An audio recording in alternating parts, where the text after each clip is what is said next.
Strange Black Beats.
Yeah.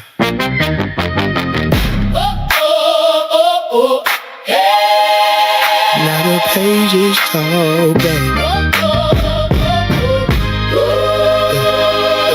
They gave us stained glass storybooks, perfect teeth, pale paper guys. Told us trust the painted frames while they warped our sacred songs. Grandma whispered different names under breath at night, eyes closed. Said, baby, read between them lines. What they hide, they fear the most. Stolen faces, stolen names. You have inherited lies. Pulled the veil, the mask fell off. Saw the truth in our eyes. You found out Christ black, and the Hebrews black. Now the pages talk back. Now the pages talk back. Old church fan brown, Jesus drawn, tucked inside a Bible spine. Past the side, I skipped that page. Said don't question, just fall in line. But the map don't match they murals, and the blood don't match they art. From the desert dust to the cotton fields, same chain, same chosen heart. Stolen faces, stolen names. You have inherited lies. Pull the veil, the mask fell off. Saw the truth in our eyes. You found out Christ black, and the Hebrews black. Now the pages talk back. Now the pages talk back. What else they paint over us? Yeah. What else they twist, erase, redact? If the lamb they love was colored wrong, what that say about the wolves in black? Stolen faces, stolen names. You have inherited lies. Pull the veil, the mask fell off. Saw the truth in eyes. You found out Christ black. and the Hebrews black. Now the pages talk back. Now the pages talk back.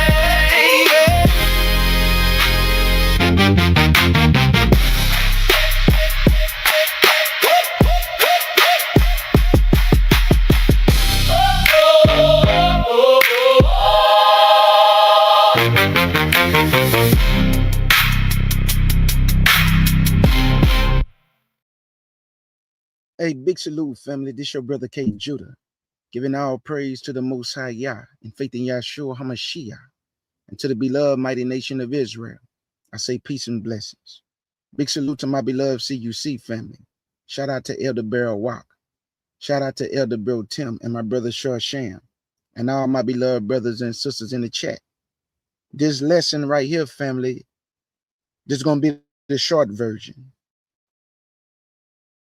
because the Maccabees, first book, second book, it's a long, it's a long historical account. So I'm gonna deal with the short version to show you the side-by-side timeline and how the Bible is not only a true book, but an accurate book. So I titled this, Daniel, the Maccabees, a side-by-side timeline. Daniel, the Maccabees, a side-by-side timeline. And if y'all want me to, I'll also show you, according to the Holy Spirit, in the book of Daniel chapter 11. And many of you may have read Daniel chapter 11. And you're trying to understand, man, who is the king of the south? Who is the king of the north? Who are these women that's described in, Daniel chapter 11? Well, one of the women is named Cleopatra, and the other woman is named Bernice.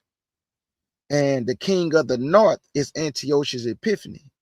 And the king of the south is Ptolemy, who ruled over Egypt. Because y'all remember, when Alexander died, the kingdom was split between 4 generals. So if you ever get to king of the north, king of the south, then he gave his daughter, and then this other woman came. One of the women is Cleopatra, the other woman is named Bernice. So if y'all ever tripped up, just do your little Google search, and it'll tell you who these women are. See, when I came into the truth, the Most High blessed me with these powerful elders. And all this historical account and documentation was presented to me, coming in as I was learning. So a lot of the chapters in the Bible, people try to understand, man, who, I don't understand this king of the north, south, these women, what is this breaking down? So we're going to deal with the short version today, but you're going to see that the Bible is a book of accuracy. The Bible is a book that the Most High and his son are master builders, family, architects. Everything is rightly fitted. Everything is a pattern. If you follow the pattern of the Bible, I put this on everything I love. If you follow the pattern of the Bible and you do not stray away to the left, you do not go to the right, you just stick with what Yah say, I promise you, you're going to understand everything in this Bible. Now, when people say we're not going to know everything, that's true, because Yah doesn't tell us everything that he did. Even Yahshua say he did so much that it is not enough books to contain what he did, so we don't know everything. But if it's in the Bible, if it's historical accounts, Yah want us to know, family. He want us to know what happened in the past, what happened in the middle, and what's going to happen in the end. So please get your Bible. I got images, I got pictures, so you can see the pictures. It's going to make more sense. That's why I always show images. So please get your Bible. Please follow along with K. Judah. Please get you a pen and some paper, man, or some index cards. Always write everything down, because you never know when somebody may come up on you and they want to question you. And you want to always be sharp. You want to always have your sword ready. Not that you're trying to, show them up, but you just want to be able to edify. Not that you're trying to cut them and slice them and make them look bad. No, you just want to always be prepared to edify. And with that being said, let's handle business.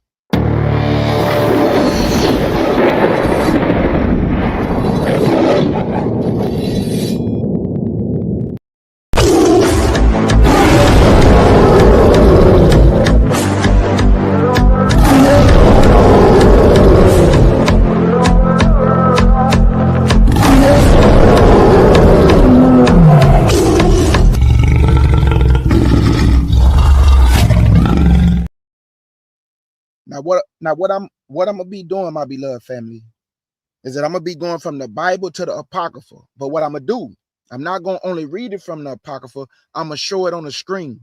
That way we can see the scriptures together, because everybody don't have an Apocrypha. So I'm gonna go from the King James Bible, and I my screen to read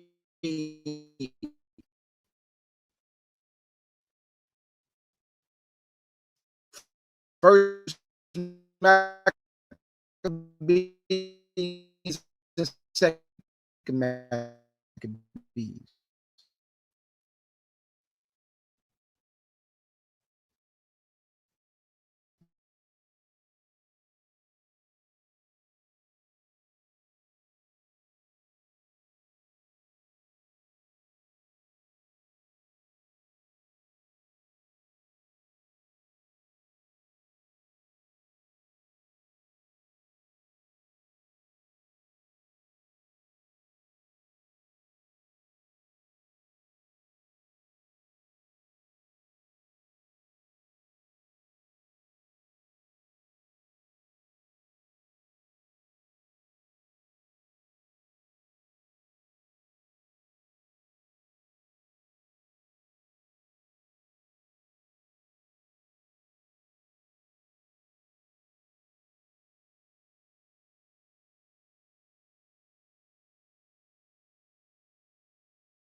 They kicked me off the stream, family. Y'all can hear me? Just can y'all put a one if y'all can hear? This sad, man. I rebuke this in the name of Yahshua HaMashiach. Please fall and get through this.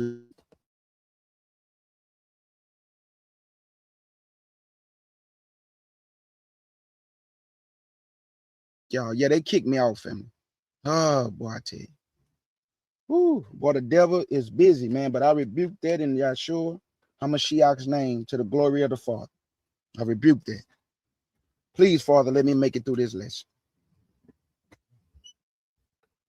Let's go to Daniel's. Let me open up my window. Now it's choppy. Oh man, dang.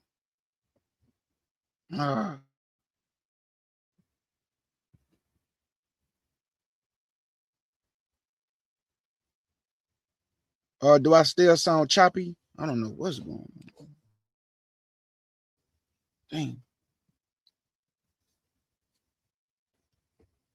Mic check, 1, 2. Okay. All right. I'm gonna open up the window. Man, this kind of got me, it kind of got me a little nervous now. Cause it just, man, boy, I tell you. Well, that's how you know you're doing right. When the devil, when everything be trying to come against you, must be doing something right. Satan don't want this to come out, huh? Well, it's gonna come out anyway. So let me open up my window. We're going to the book of.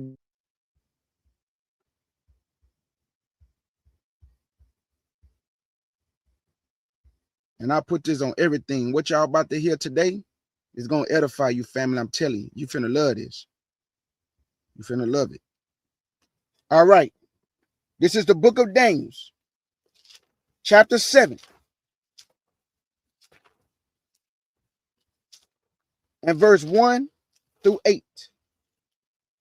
And everything I read, I'm going to show the images to back up what I'm reading, so we can get edified together. Daniel chapter 7 and verse 1 through 8. Daniel chapter 7 and verse 1 through 8. And it reads, in the first year of Belshazzar, king of Babylon, Daniel had a dream and visions of his head upon his bed.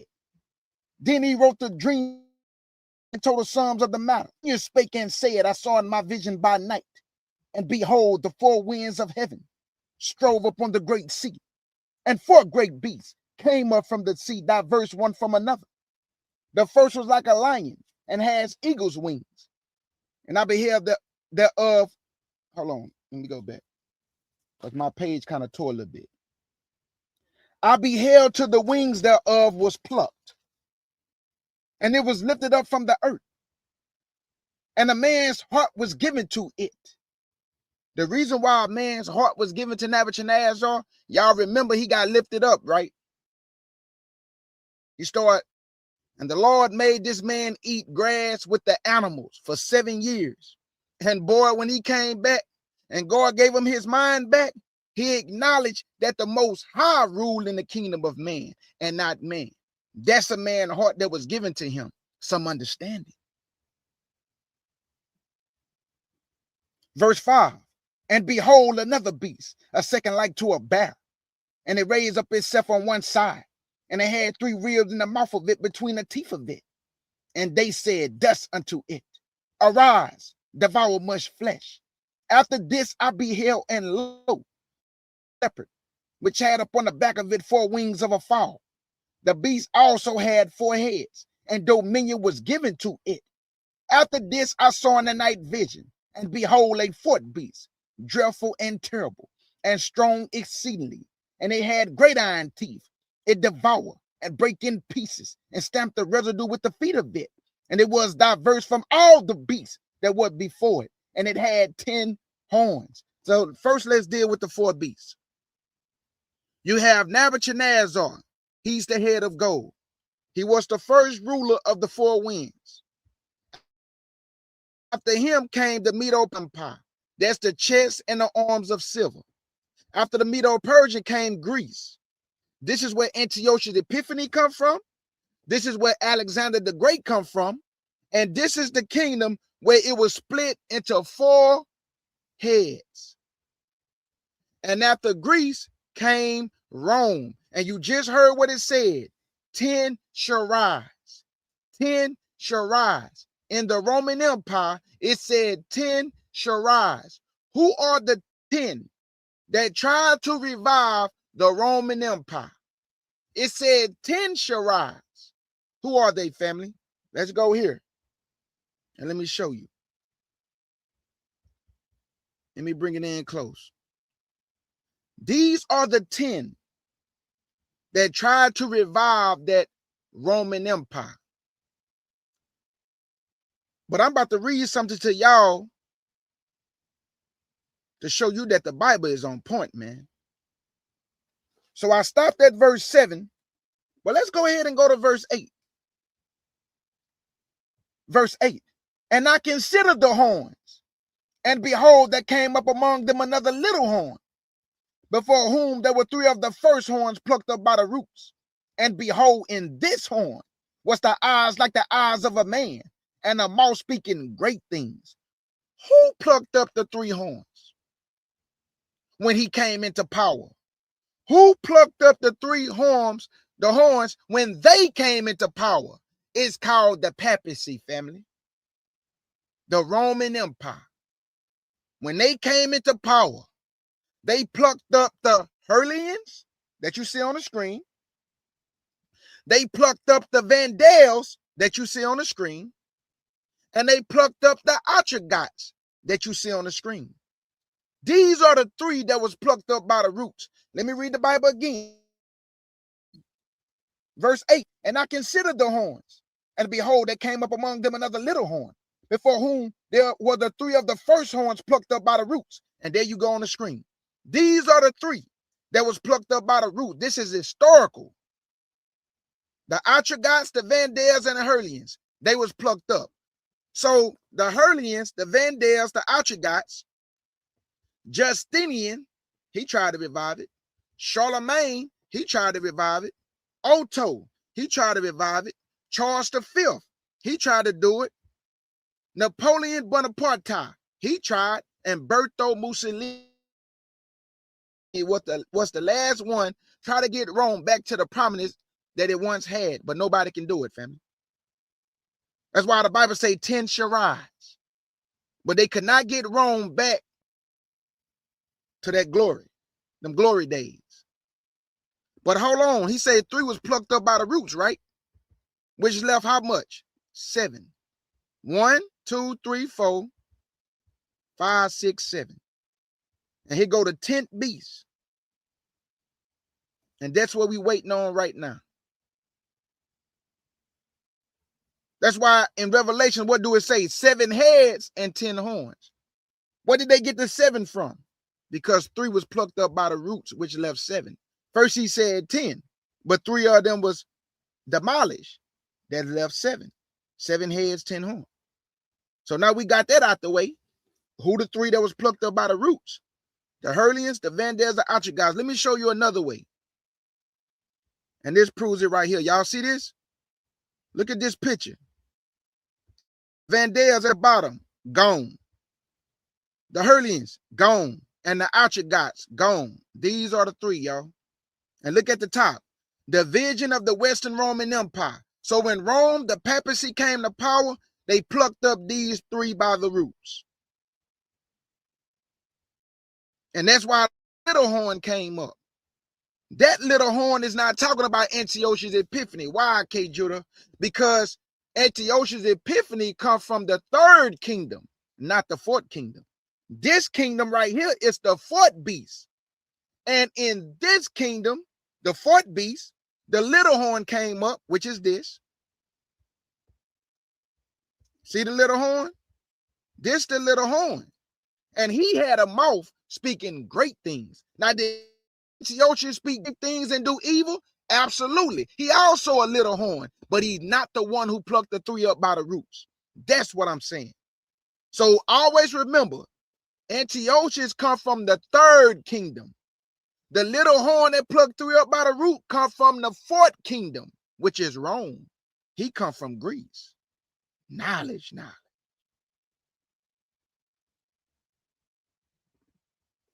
Okay, so this the little horn in verse 8, who had a mouth and eyes, who spoke great things. And what church, what religion speak great things against the Most High?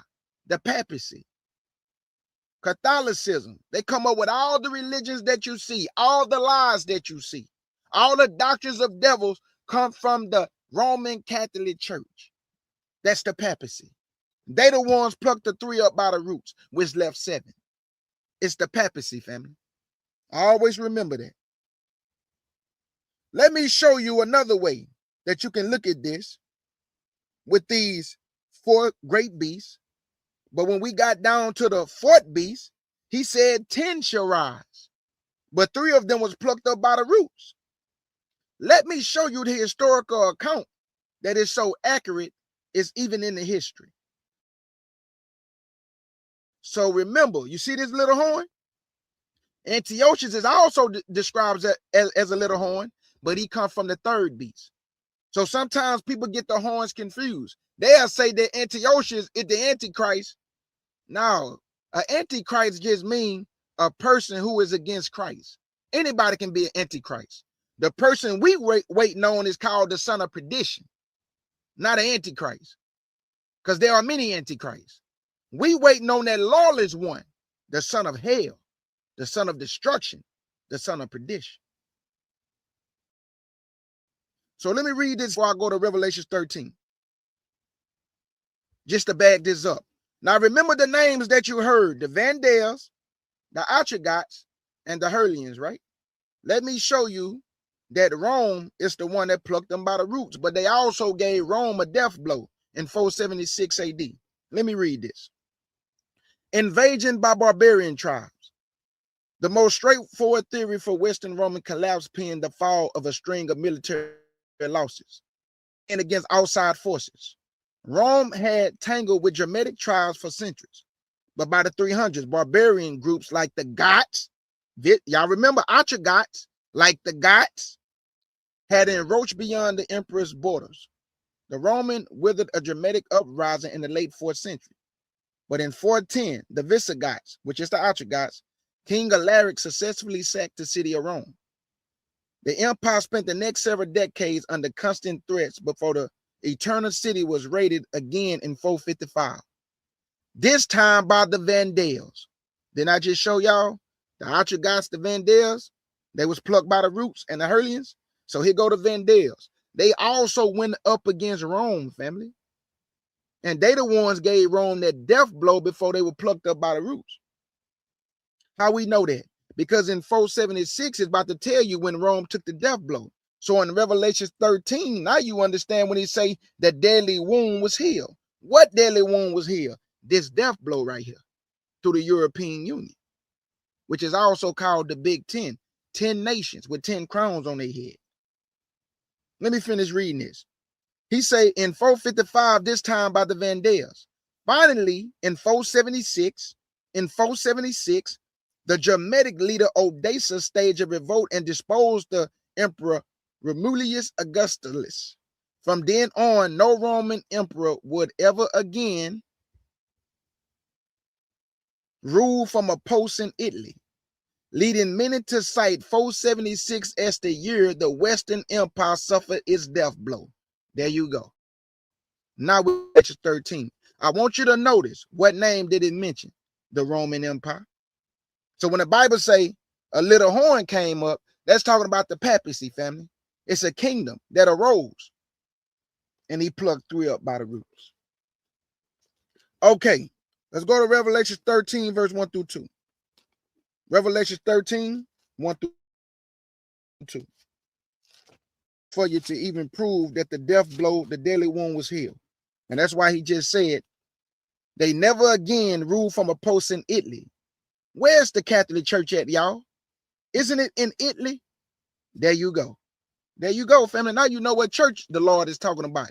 When he's talking about Mystery Babylon, the mother of harlots, the mother of harlots is her daughters, meaning the religious leaders in all these institutions who push the mother's doctrine. Revelations 13. And I'm going to pick it up at verse 1. And I'll tell y'all when I'm going to skip down. Now remember how it described the beast in Daniel chapter 7. Right? One was a lion. One was a bear. One was a leopard. And one of the beasts was so terrible. There was no animal or beast that God can describe it to. It was just that terrible. So he just called it beast. Revelation 13, verse 1. And I stood up on the sand of the sea, and I saw a beast rise up out of the sea, having 7 heads and 10 horns. Where we get the 7 heads from, y'all? In the book of Daniel, y'all remember it say 10 shall rise, but 3 of them was plucked up by the roots, which left what? 7. 7 heads and 10 horns. I stood upon the sand of the sea and saw a beast rise up out of the sea, having 7 heads and 10 horns, and upon his horns 10 crowns, and upon his head the name of blasphemy. And the beast which I saw was like unto a leopard. That's that Greek empire, right? And his feet was the feet of a bear. Y'all remember that's that Medo-Persian empire, right? And his mouth is the mouth of a lion. That's that Nebuchadnezzar empire, right? And the dragon. Why it didn't describe the 4th beast? It just say, and the dragon gave him his power, his seat, and great authority. And I saw one of his head as it was wounded to death, and the deadly wound was healed. And all the world wondered after the beast. Y'all remember I just read this history right here, that many cite 476 AD as when Rome took its death blow. The Bible just said they took, but the deadly wound was healed. How was it healed? Because when I just read about the mouth of a lion, the leopard, the feet like a bear, now it's one beast system. When you had to go down the line, when there was separate beast systems. Meaning now the bear, the leopard, the lion, the dragon, they all into one system combined together. But he never said that in the book of Daniel. It went down in an order. Nebuchadnezzar, Medes and the Persian, then the Greeks, then Rome. In Revelation 13, verse 1 and 2, it didn't say that. It put the beast system as one system when it was different systems. All rule in Babylon, but they all did things differently. Not in this Revelation 13. They all got one mind, one system. They all together, family. They all together. So now let's go to Daniel chapter 8. Oh, I'm sorry. Jump down to verse 5 and 6 so I can brag up the precept that I read in Daniel chapter 7, verse 8, when he said, in this horn had eyes like the eyes of a man and a mouth speaking great things. Here go the precept. That's how you know this talking about a future system. A future system that's going to come on a rise at the time of the end. We waiting on the son of perdition to be revealed. Revelation 13, verse 5 and 6. And there was given unto him a mouth speaking great things and blasphemies, and power was given unto him to continue 40 and 2 months, which is 3.5 years. And he opened his mouth in blasphemy against Elohim, to blaspheme his name and his tabernacle and them that dwell in heaven. Didn't Daniel just said that this little horn had eyes and a mouth that spake very great things? Well, it just told you the great things that he speak. He speak blasphemy against the Elohim of the heavens and the sun and the angels. So we waiting on this system right here to manifest and be revealed. It's taking shape, but we waiting on it to be revealed. Now let's go to Daniel chapter 8, verse 1 through 8. And I'm going to go to my image right here. Right. Where's my, right here. Here we go. Daniel chapter 8 and verse 1 through 8. Now we finna handle business. Okay, here we go. Now we're going to handle business. Let's get it. Daniel chapter 8 and verse 1 through 8.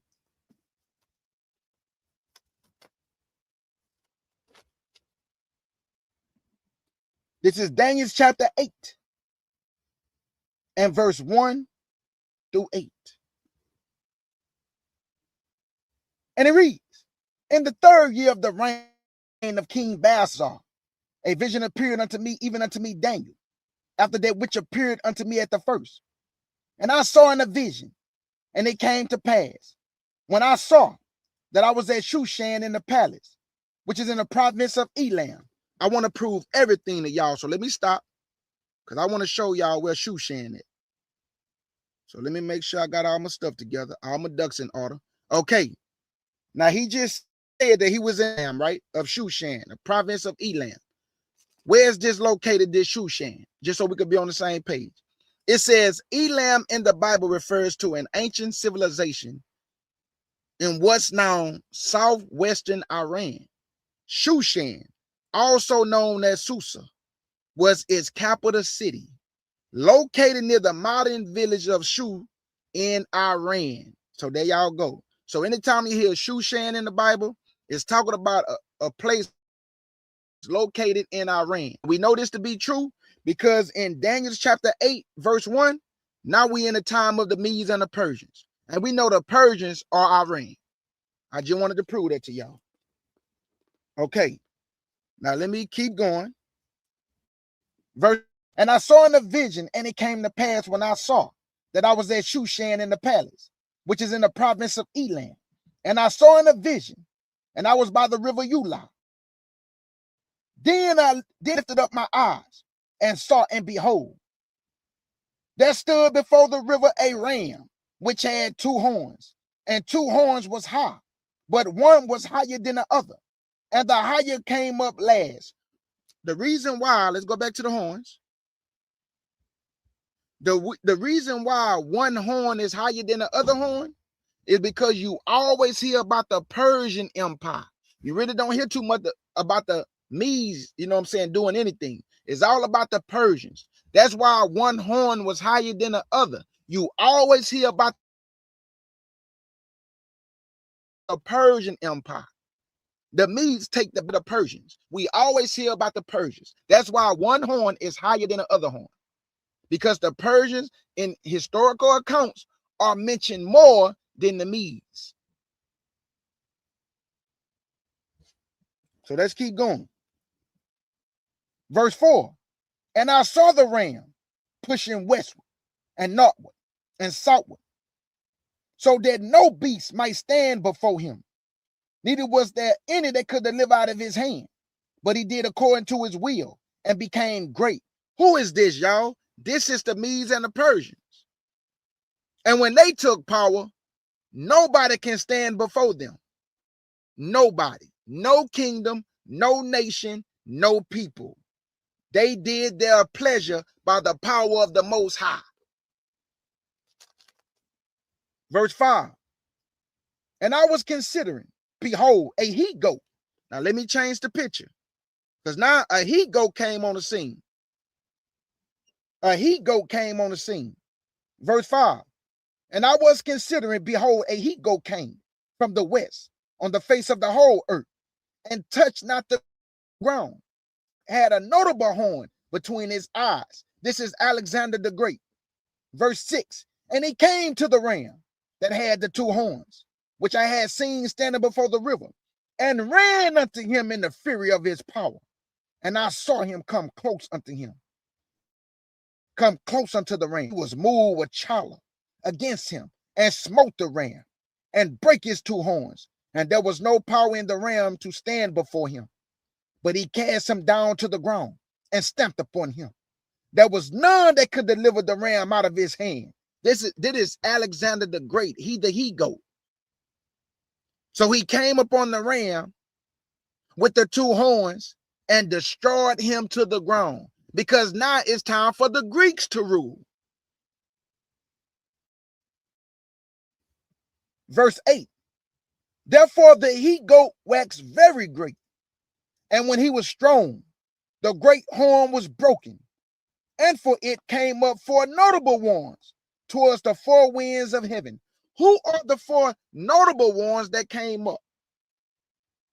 Who are the 4 notable ones who came up after Alexander the Great died? Let me show you.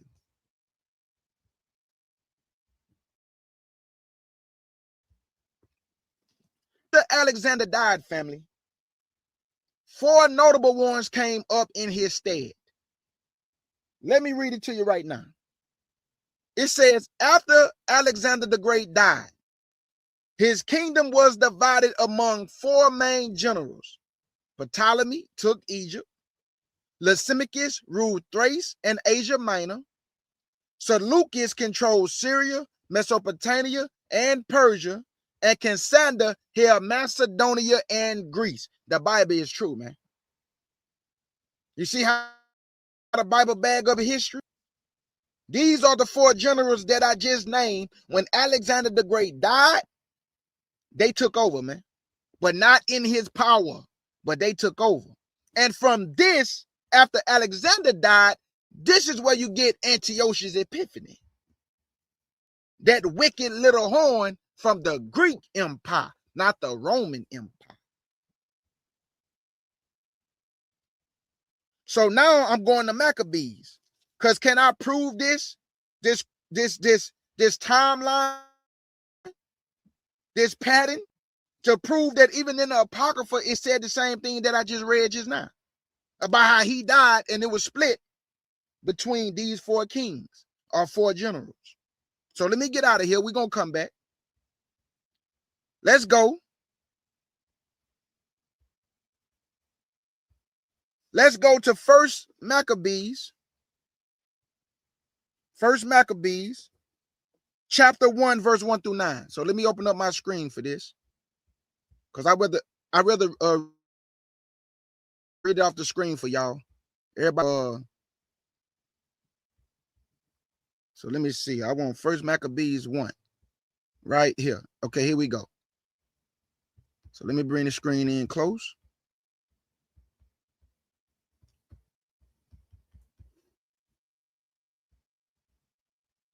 And there we go right there, family. So I'm going to read this. Now, remember what I just read in the Bible. It said that the he-goat came towards the ram. The ram represent the Medes and the Persians.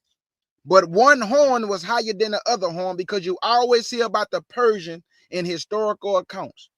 You don't really hear about the Medes. But the he-goat, when he was getting ready to take power, he came against the ram with the 2 horns. And he smote and destroyed him to the ground. And the he-goat took power by the power of the Most High Yahshua, did whatsoever he will. Then he died at a young age. And his kingdom was split between 4 generals. And I just showed you the 4 generals. So let's go to Maccabees to see if I can find the same thing that I just read in the KJV. So here we go. This is 1 Maccabees, chapter 1. And I'm going to read verse 1 through 9. 1 Maccabees chapter 1 and verse 1 through 9. And here it go, family. Let's get it. It says, and it happened after that Alexander, son of Philip, the Macedonian, who came out of the land of Shittim, meaning Cyprus, had smitten Darius, king of the Persians and Mede. There y'all go. Y'all see that? I just showed y'all the ram and the he-goat, right? Now it's telling you that he smote Darius, king of the Medes and Persians, or the Persians and the Medes, that he reigned in his stead, the first over Greece. Let's go down. Made and won many strongholds and slew the kings of the earth, and went through the ends of the earth and took spoils of many nations, insomuch that the earth was quiet before him. Whereupon he was exalted in his heart, and he was lifted up. And he gathered a mighty strong host, and ruled over countries, and nations, and kings, who became tributaries unto him. And after these things he fell sick, and perceived that he should die. Wherefore he called his servants, such as was honorable, and had been brought up with him from his youth, and his kingdom, and parted his kingdom, among them, while he was yet alive. So Alexander reigned 12 years, and then he died. And his sons bare rule, everyone in his place. I just showed y'all that. And this coming from the Apocrypha to the King James. So when people tell me, man, don't read them outside books. So this is what I would ask you. Show me the whole breakdown of the Greek Empire in the KJV. Show me the whole Greek Empire. Show me what Antiochus Epiphanes did all the wickedness that he did only in the Bible, because it don't describe everything he did, but it do in the Apocrypha. So that means that in order for me to line upon line and precept on precept, I gotta be able to connect the dots. So that's why I know how to cipher through these books. I know when something don't sound right to me. I know how to cipher through God's word, through the Holy Spirit. So all I'm saying, we got to stop telling people what to read, what they should read, what you should not read. That's not our call. That's not our call. We got to let people get knowledge the way God wants them to get the understanding, not the way we want them to get the understanding. We're not in control. Just pieces on the board. And once you can humble yourself and understand it, y'all will stop trying to dictate and control people's life. It's not about control, man. Read the books, family. And when something don't sound right, you pray about it. If it still don't sound right, and some manipulation didn't happen, because we know manipulations didn't happen, family. That's why we ask for the Holy Spirit to help us cipher through the books. So do you see that in verse 8, it said, and his servants bare ruled everyone in this place. And after his death, they all put crowns upon themselves. So did their sons after them many years. And evils was multiplied in the earth. There y'all go. I just read this in the Bible, the KJV. And Alexander just said the same thing. In First Maccabees, they just said the same thing that I just read in the KJV. That's a timeline. You see that?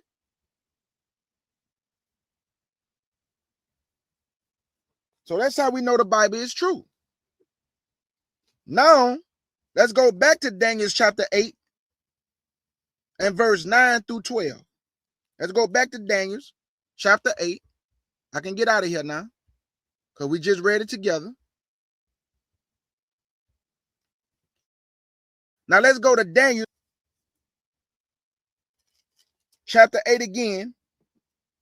Now it's about to talk about Antiochus Epiphanes. And I'm going to show you how the Bible link up on point, man. But it's not going to mention Antiochus Epiphanes' name, right? So if I don't know who this man is, and I'm only sticking with the KJV, and I got to do my due diligence to find out what this Bible is talking about, but you telling me don't read no other books. How I'm going to get the understanding? How? The name Antiochus Epiphanes in the KJV, fam. It is not there, but it's talking about him though, but it don't mention his name. Let me prove it to you. Daniel chapter 8 and verse 9 through 12. Daniel chapter 8 and verse 9 through 12. And it reads, and out of one of them came forth a little horn, which waxed exceedingly great towards the south and toward the east and towards the pleasant land. Who is this man? It don't mention his name, right? Verse 10, great, even to the hosts of heaven. And it cast down some of the hosts and of the stars to the ground and stamped upon this. Talking about Israel. He cast Israel to the ground. I'm about to prove it to y'all. This man, this little horn, which I'm about to show you is Antiochus Epiphanes. He cast some of the hosts to the ground, talking about our ancestors. That man was wicked, man. Verse 11, yea, he magnified himself to the prince of the host, and by him the daily sacrifice was taken away, and the place of his sanctuary was cast down, and an host was given him against the daily sacrifice by reason of the transgressions. And it cast down the truth to the ground, and they practice and prosper. Who is this talking about? Who is this? Let's go get it. Let's go back to Maccabees, First Maccabees. Let's go back to First Maccabees, but this time verse 10 to 24. So let me open up the window again so we can show you this correlation. It's talking about Antiochus, family, but we're going to start at verse 10 this time. Okay, there we go.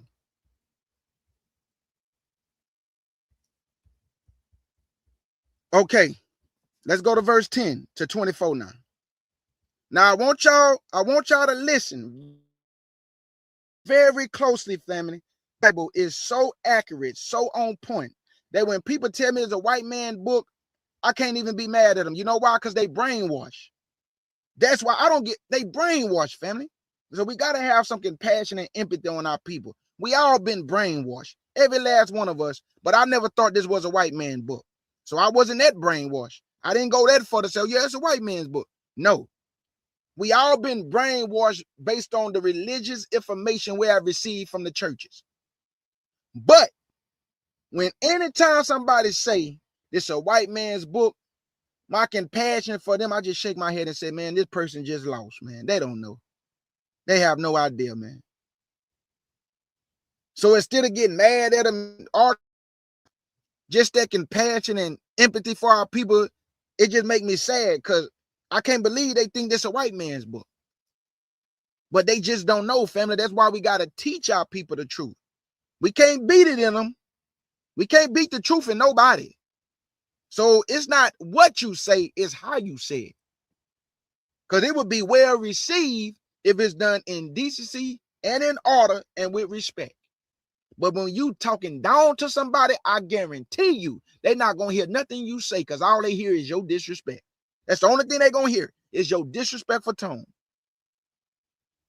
So remember, we always lost one time, brother or sister, whoever teaching. We always lost at one time. That's when your compassion should get in front of you. And you got to remember where you once was. And once you remember that, now you can have compassion and empathy on your brother and sister who also you used to be, but you're not no more. So don't beat your people down, man. Lift them up with the word. Don't beat them down with the word. Okay, family, let's go. Verse 10 to 24 this time. Now, we still in 1 Maccabees, chapter 1, verse 10 to 24. Now, remember, it say a little horn came up, and he waxed great, right? But the Bible not going to use a little horn. It's going to use a wicked root. Uh-oh. But it's talking about the same person in the book of Daniel, chapter 8, verse 9 through 12.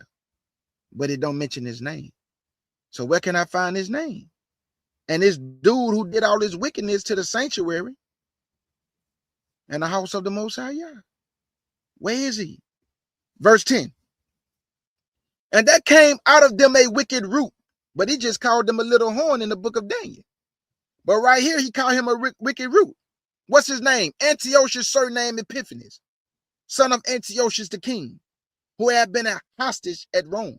And he reigned in 137 year of the kingdom of the Greeks.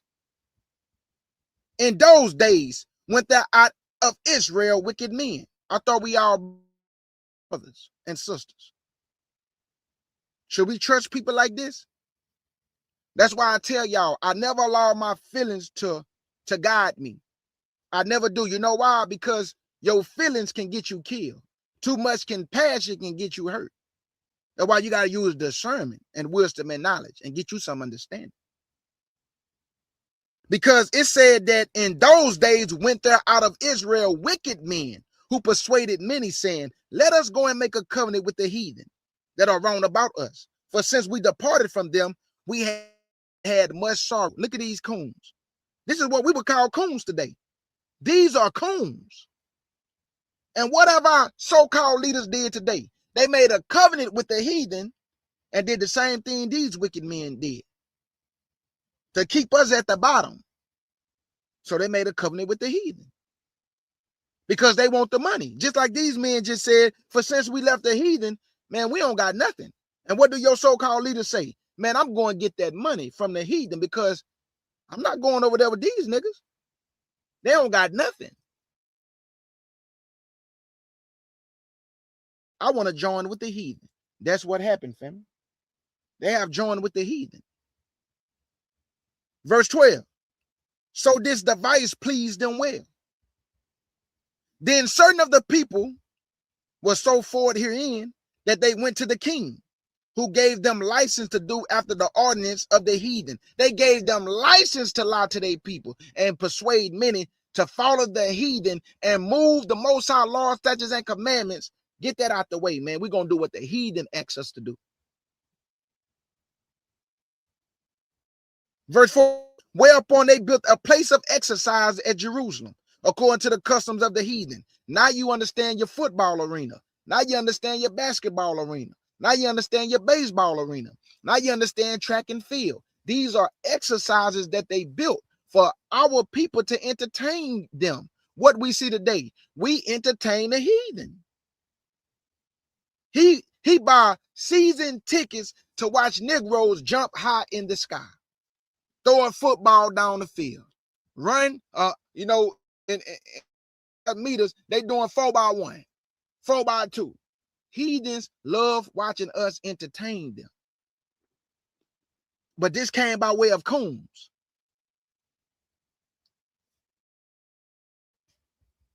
Y'all remember that it say that this man beat down some of the stars of heaven, which is our people. He magnified himself. He destroyed the sanctuary. Look at all this stuff this man did that I'm about to read. Verse 15, and made themselves uncircumcised and forsook the holy covenant and joined themselves to the heathen and were sold to do mischief. Now, when the kingdom was established before it, he thought to reign over Egypt. Now, remember, Antiochus is reigning, but he want to go over there and fight against Ptolemy, the one that come from the 4 generals of Alexander the Great. Ptolemy took Egypt. Now Antiochus is looking at Egypt. He want to go fight him now. But they both come from the Greek Empire. But he wanted to have dominion over all the kingdoms around him. So now he ironed Egypt, which is Ptolemy. Verse 16. Now when the kingdom was established before Antiochus, he thought to reign over Egypt, that he might have dominion over 2 realms. Verse 17. Wherefore he entered into Egypt with a great multitude, with chariots and elephants and horsemen and a great navy, and made war against Ptolemy, king of Egypt. But Ptolemy was afraid of him and fled, and many were wounded to death.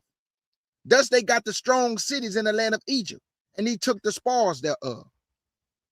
And after that, Antiochus had smitten Egypt. He returned again in the 143rd year, and went up against Israel and Jerusalem with a great multitude. Did not the Bible just say a host was given unto him? Talking about an army, family.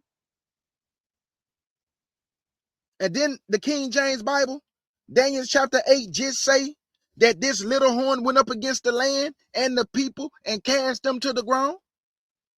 Look at this, right in the Apocrypha, saying the same thing that I just read in the KJV. Same thing, family. Verse 21, and entered proudly into the sanctuary, the golden altar, and the candle stick of light, and all the vessels thereof, and the table of the showbread, and the pouring vessels, and the vials, and the censers of gold, and the veil, and the crown, and the golden ornaments that were before the temple, all which he poured off. I just read that in Daniel chapter 8. I just read it.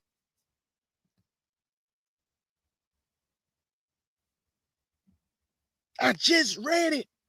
This is Antiochus. He's the little horn in the book of 8 that is describing, family. But in the Apocrypha, it called him a wicked root. But in Daniel's, a little horn. Knowledge.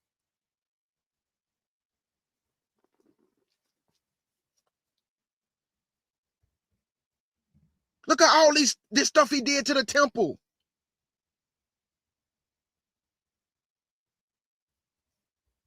Verse 23, and he took also the silver and the gold and the precious vessels. Also he took the hidden treasures which he found. And when he had taken all away, he went into his own land, having made a great massacre and spoken very proudly. Did not the Bible just tell us that? So you can also correlate that to when the little horn spoke very proudly and said great words. But I know it's talking about the 4th beast, but Antiochus Epiphanes got the same spirit as that 4th beast. He boasted proudly. He caused a massacre in the land. He slaughtered a lot of people. Can you prove that, KJ? Let's go back to Daniel chapter 8, verse 11 and 12. Yes, I can prove it, because I just read it just now. Watch this. Chapter 8.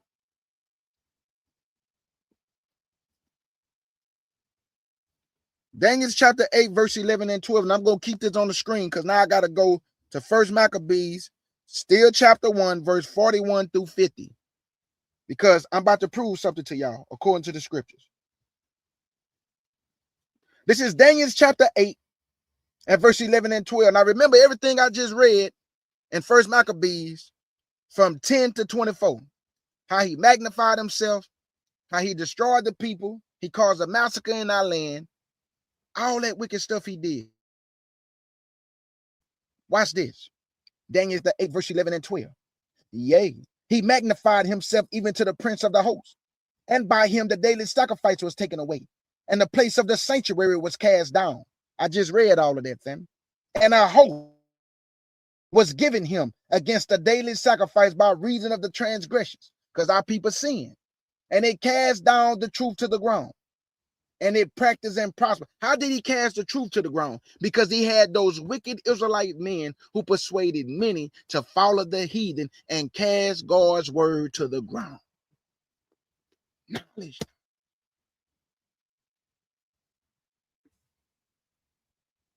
Now, KJ,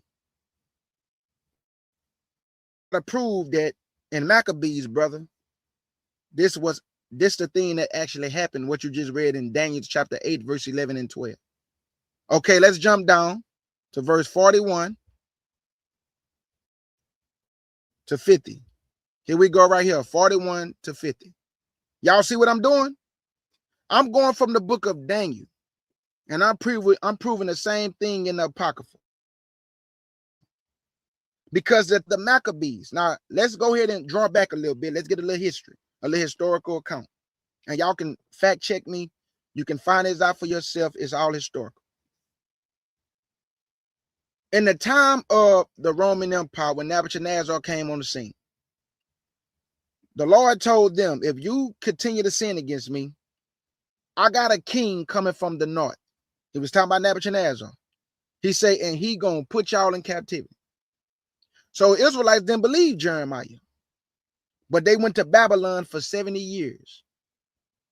But then after the Babylonian captivity, the Medes and the Persians came on the scene. And Cyrus put into writing, allowed the Jews to go back home to Jerusalem. Right? So by the time Antiochus Epiphanes and the Greeks come on the scene, our ancestors was back at home in the time of the Greeks.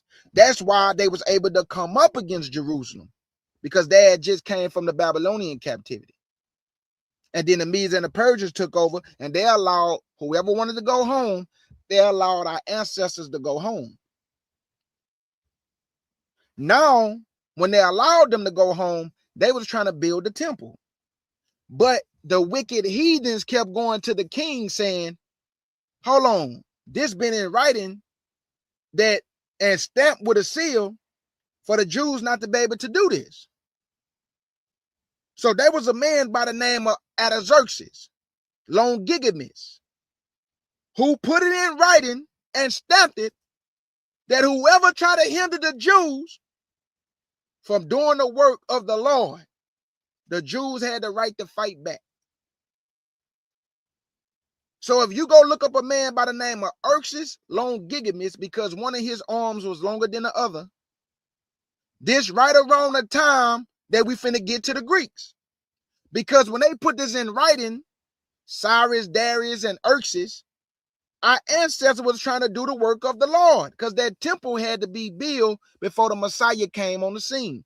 This way you get to understand chapter 9 about the 70 weeks of Daniel, which we did that plenty of time, the mathematics, all that.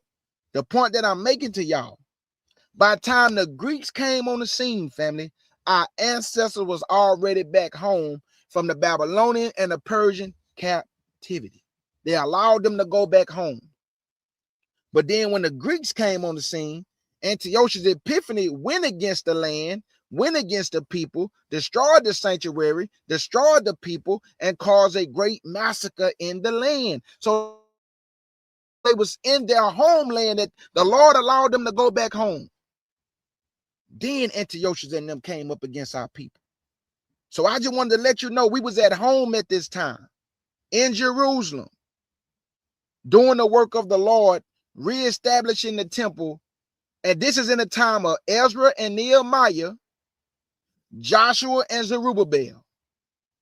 One was a governor, one was a priest.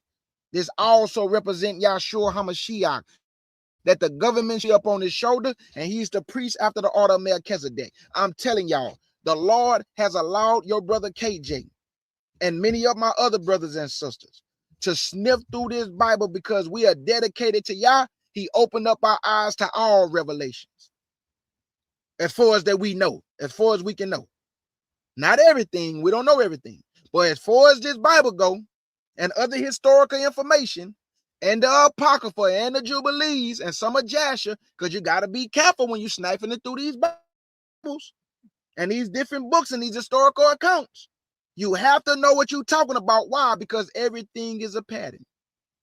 Everything links up, but it must be linked up in the right order. Because if it's not, you're going to have to start over. It's like putting puzzle pieces together. You put the wrong pieces in place, you take them away. So everything that I'm saying to y'all, man, is historical. It's documented. The scriptures documenting. History documenting. Go look up Antiochus. It's going to tell you everything he did to our people. Go to the book of Daniel, chapter 8. It's going to tell you the little horn, that's Antiochus Epiphanes, family. That's him. Go on. Let me show y'all what else this wicked dude did.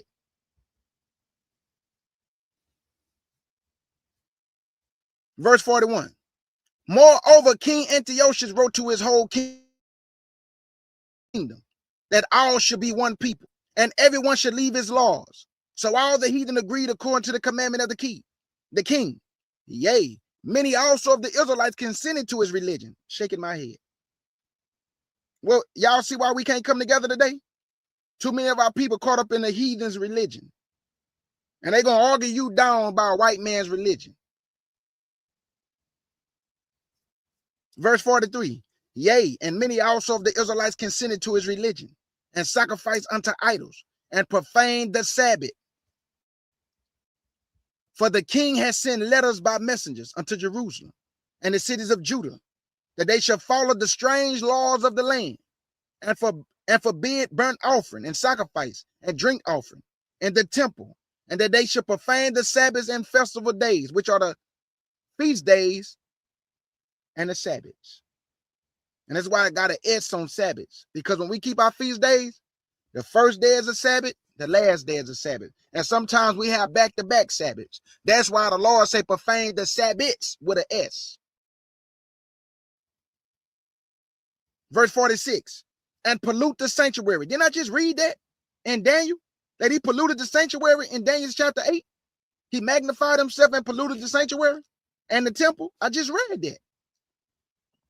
Verse 47, he set up altars and groves and chapels of idols, and sacrificed swine's flesh and unclean beasts, that they shall also leave their children uncircumcised, and make their souls abominable, with all manner of uncleanness and profanation. I thought we can eat pork. You got all your preachers out here talking about whatever you pray over, you can eat it.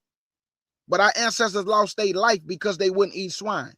But y'all telling us we can eat it, but they died from not eating it. Make it make sense. Verse 49, to the end that they might forget their law and change all the ordinance. There y'all go. It's the same thing that the son of perdition gonna do. He gonna come up against the people again. He gonna scatter the mighty and holy people. He didn't already change times and laws. Did you know Rome is the one who came up with 1201 start a new day? Did you know in the time of the Messiah, they went off of Roman time? Because remember, y'all, our night watch hours go by 4 hours apiece, which is 3 night watch hours. Not Rome, they go by 3 hours apiece. Did y'all know that? Let me say it slowly. In the time of Rome, but when they crucified Yahshua, and our ancestor was in a Roman captivity, when you read the scriptures and they talk about night watch hours, we only have 3, which is 4 hours apiece, which is 4, 8, 12. 12 hours at night, 12 hours in the day. Even in the morning, make a day. But Rome, they got 4 night watch hours, which is 3 hours apiece. Y'all see what I'm saying? They went by Roman time, fam. And Rome is the one who started the time 1201, make a new day. And we know that's the Catholic Church. That's the papacy. So they changed times and laws. How did they change times and laws? They say Sunday is the Sabbath day. The Lord say, no, the 7th day is the Sabbath day. The Lord say, keep my Sabbaths and your feast days, my statutes, because statutes are feast days. The Pope say, no, we're going to do Christmas, Easter, bunny laying eggs, Halloween, Friday, Good Friday when Christ died and rose Easter Sunday morning. No, we're going to change everything. And that's what they have done, fam. So that's why it's good to read our history and good to read history and link this stuff up with the Bible. But remember this, everything is in a pattern. It's all linked together and it's all lined up. We just got to do our job to connect the dots. Because I thank y'all for scattering this Bible all over the place. Because now it make us seek the book. But if he just gave us all the answers, we wouldn't read it. Okay, you know, he gave us all the answers, so I don't need to read it. But that's why he told us to seek me and you should find me. And that's why we got to go line up on line, precept on precept. I got to go from the KJV, then I got to go to the Apocrypha, then I got to go to Jubilees, then I got to go to Enoch, then I got to go to a little bit of Jasher, you know, the stuff that don't sound crazy. If I can link it up out of the mouth of 2 or 3 witnesses, I link it up. If I can't, I leave it alone. That's called wisdom, knowledge, and understanding and using discernment. And asking y'all to order my steps. So I just read to y'all everything that happened right here. They made our ancestors abominable for the ones who was wicked and who was coons and who sold their people out. Same thing today, family. Same thing today. Okay, let's go to Daniel chapter 8 and verse 16 to 25. Daniel chapter 8 and verse 16 to 25. This is Daniel chapter 8 and verse 16 to 25.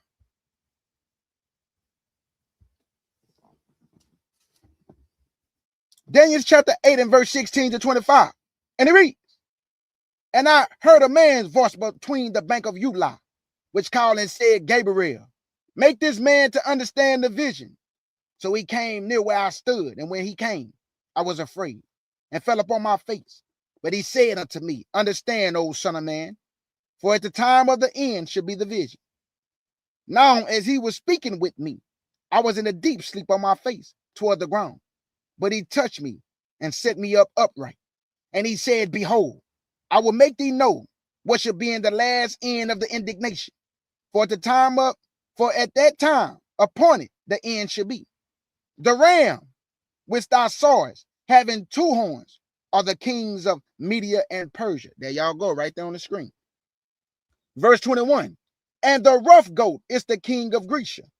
And the great horn that is between his eyes is the first king, Alexander the Great. Now that being broken, whereas folks stood up for it, 4 kingdoms should stand up out of the nation, but not in his power. And who are those 4 kingdoms? I showed you. Ptolemy, Cassander, Lysimachus, and let me get the other one. Hold up. It's Ptolemy, Lysimachus, Cassander, and Seleucus. There y'all go. These are the 4 that the Bible describing. Ptolemy, Seleucus, Lysimachus, and Cassander. Okay, now we can go back. Verse 23. And in the latter times of their kingdoms, listen again, in the latter times of their kingdoms, when the transgressors are come to a full, a king of furious countenance and understand dark sinfulness should stand up, and his power should be mighty, but not by his own power. And he should destroy wonderfully, and shall prosper in practice, and destroy the mighty and holy people. Antiochus Epiphanes did this, y'all. He destroyed the mighty and holy people. But guess what? This is also prophetic, because that which was is that which should be. So when he said in the latter end, that means another man go come on the scene, and he gonna do the same thing that Antiochus Epiphanes did, family. He gonna defile the temple. But this is something that y'all need to understand. Somebody else living in the land right now. And when this son of perdition come on the scene, they gonna show him a temple.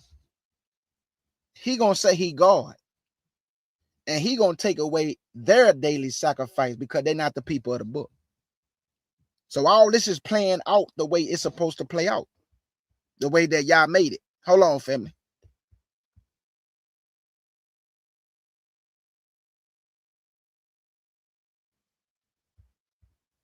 Oh, I don't even, hold on, let me get this off the screen. My bad, y'all.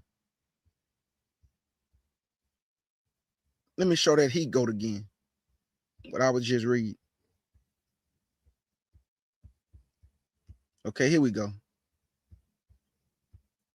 This is what I'm looking at, y'all, when I'm reading right here. This the he goat. So when he just told Daniel, make this man understand the vision, he said the ram is the Medes and the Persian, and the he goat is Alexander the Great. But he died, right? At a young age, and then the kingdom was split, right? So let me keep going. Verse 23. And in the latter times of that kingdom, when the transgressions are come to a full, a king of fierce countenance and understand dark senses should stand up, and his power should be mighty, but not by his own power. And he should destroy wonderfully, and shall prosper in practice, and shall destroy the mighty and holy people. And through his policy also, he shall cause craft to prosper in his hand, and he shall magnify himself in his heart, and by peace shall destroy many. He shall also stand up against the prince of princes, but he shall be broken without hands. I want you to notice something. This superseded Antiochus Epiphanes. Why, K. Judah? Because Antiochus Epiphanes did not live long enough to stand up against the prince of princes. This time about the Messiah. So the son of perdition, who got the same spirit of an Antiochus Epiphanes, which is in that fourth beast, even though Antiochus Epiphanes come from the third kingdom, all the spirit of these wicked leaders got the same spirit. And they did the same thing to our people. But this man that's coming in the latter times, a furious king, furious countenance, he's going to stand up against the prince of princes. What is his name? The son of perdition. And he's going to destroy, man. That's why I be telling people, if you get caught up in the great tribulation and you don't get to the place of safety, this man going to wear you out, man. The Bible just told you he destroyed wonderfully. How can you destroy somebody wonderfully? Really listen to that. That means this man killed so many people. The Bible said this man going to destroy wonderfully. That means he killed a lot of people, fam. I mean, just slaughtering people left and right. But all our people laughing at God, mocking the Most High Yah, our Elohim, mocking him.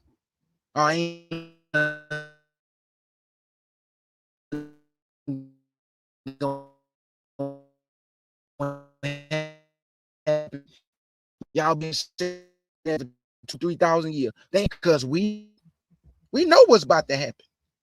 I understand the signs of the time. I know what signs to look for. I know what's about to happen. So I'm not shocked. I'm not confused. I'm not scared. Because it's appointed time. It has to happen. So now, let's go down to verse 25 again.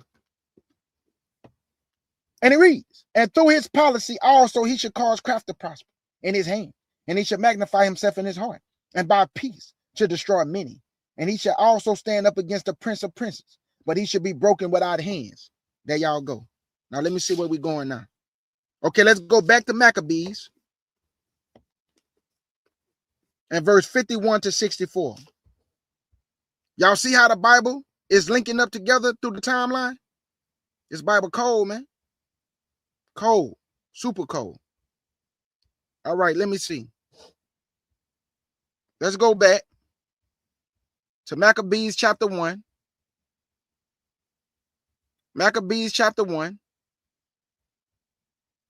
Here we go.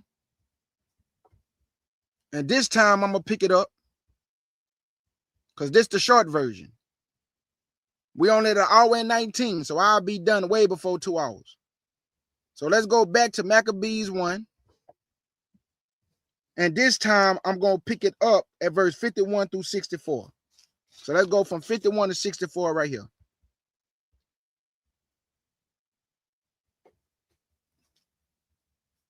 First Maccabees, chapter 1, and verse 51 to 64.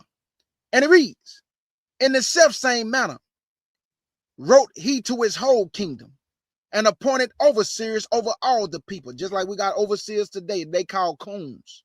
Commanded the cities of Judah to sacrifice city by city. Then many of the people was gathered unto them, to wit, everyone that forsook the law. And so they committed evils in the land, and drove the Israelites into secret places, even whithersoever they could flee for succor, for safety. Verse 54. Now the 15th day of the month Casula, in the 150th year, they set up the abomination of desolation upon the altar, and builded idol altars throughout the cities of Judah on every side. Remember verse 54. We're going to come back to it. Verse 55.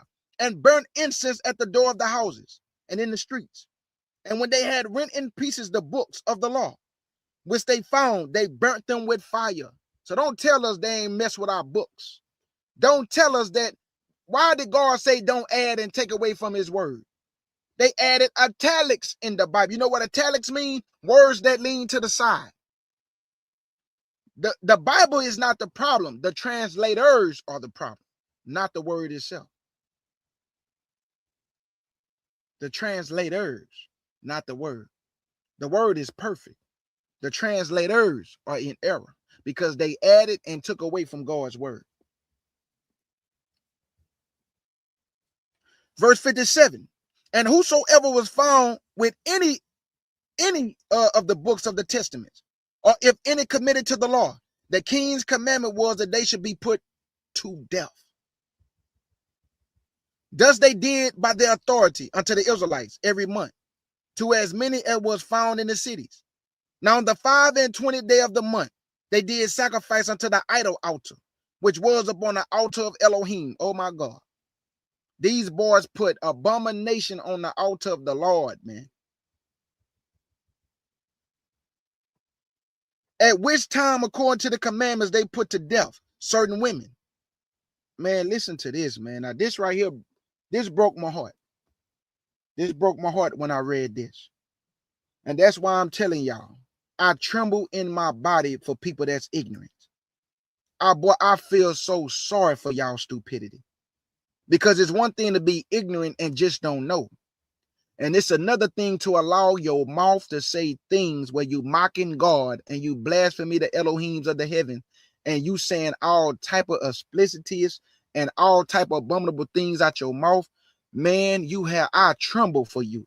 I am in fear for you. You have no idea what's about to come up on this earth. Look at what they did to the babies, man. Listen to this, family. Whew. Verse 60.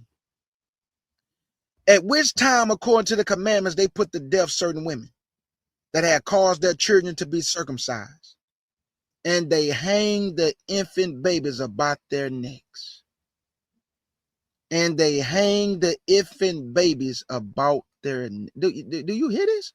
And they hang, family, our infant babies by their necks, and rifled their houses, and slew them that had circumcised them. Howbeit, many in Israel was fully resolved and confirmed in themselves not to eat any unclean thing. I thought we can eat abominable foods, y'all. I thought we could eat anything. They wouldn't even eat abominable foods. But they lying, your preacher lying to you, telling you all you got to do is pray over your food. But they lost their life refusing to eat abominable things. Verse 63. Wherefore, the rather to die, that they might not be defiled with meats, and that they might not profane the holy covenant. So then they died. Hallelujah. Because that's the route I'm going if the Lord don't allow me to make it to the wilderness. I got the spirit of my ancestors, and I'm not defiling myself for no man. I'm not defiling myself because I'm afraid I'm not taking your mark.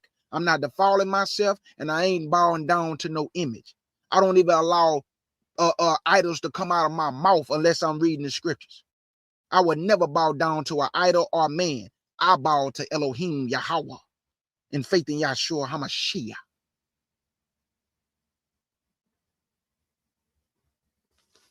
So whether the Lord allowed me to see it or he don't allow me to see it. Because I told y'all, I jumped out my bed about 2 years ago, screaming and hollering, because I saw the coming of the Hamashiach. I saw it with my eyes. And I couldn't believe what I saw. That's why I was running through this house acting crazy. Because he allowed me to see it. And this ain't no fairy tale talk. This is real talk. I saw it. I saw the heavens on fire. I saw the man on the white horse. I just couldn't see his face. But I saw the horses coming in the heavens. And I asked the angel. I tell the same story all the time too. It never changed. I asked the angel standing by me, what is that? I said, is that the coming of the Lord? He said, yes, it is. And I jumped up out of my sleep and was running all through the house, screaming, hollering. I just saw the coming of the Lord. Oh my God. So I know what's coming. That's why I'm not afraid. I'm not afraid. Verse 64, and there was very great wrath upon Israel. Then he just saying Daniel chapter 8, because of the transgressions, all these things came upon the people, family. So the Most High allowed the Greeks, Antiochus Epiphanes, to have their way without. I mean, this man right here was wicked. This that little horn, the third beast, the third kingdom. Now, they also got a little horn in the fourth beast. But he's different than Antiochus, but the spirit is the same. Y'all see what I'm saying? The spirit is the same, though. That's what you got to pay attention to. The spirit is the same. Now, let's go, family. We almost done, too. Now, y'all remember when I told y'all to remember verse 54, right? Let me go back up.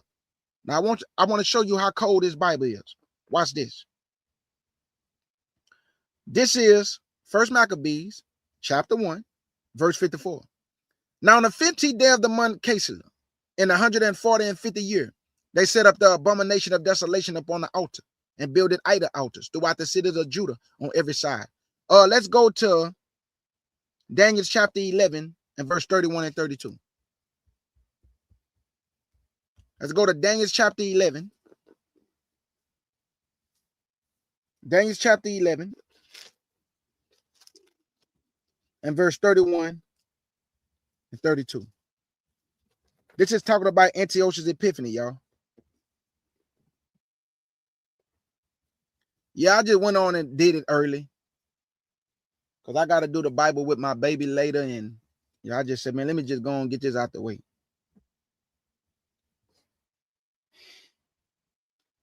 This is Daniel chapter 11.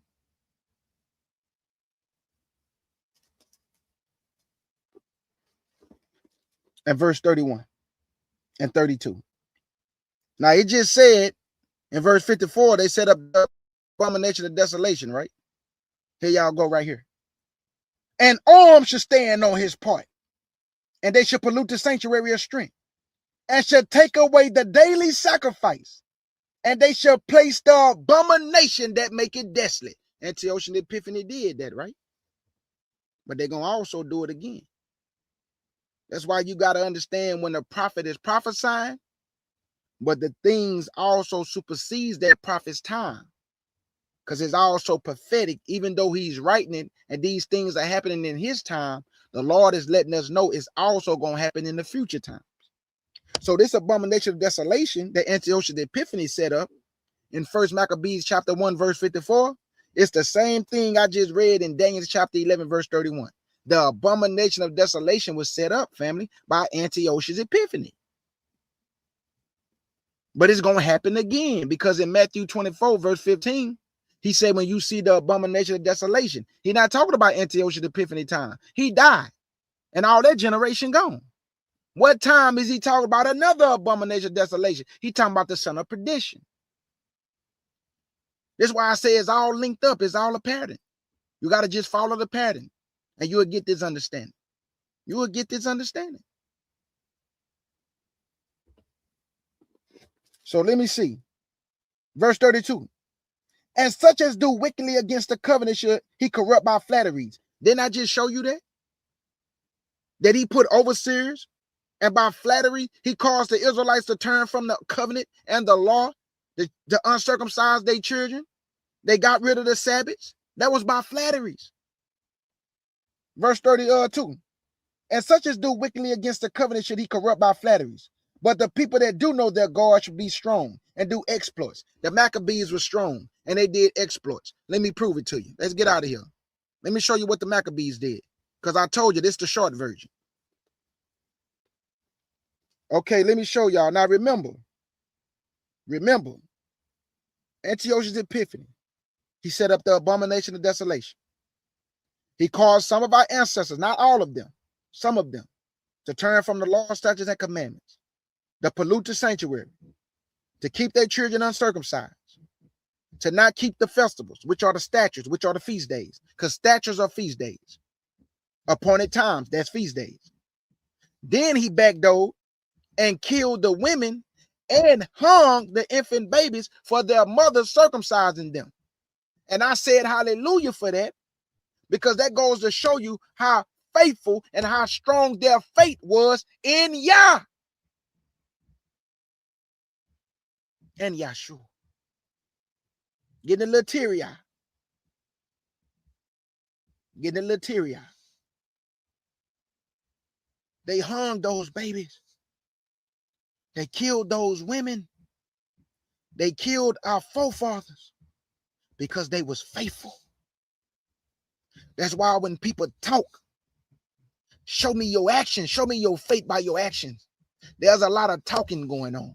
But when y'all don't do what you want y'all to do, you get mad at y'all and you fall away from y'all. You ain't really faithful. You just a talker. You ain't a walker.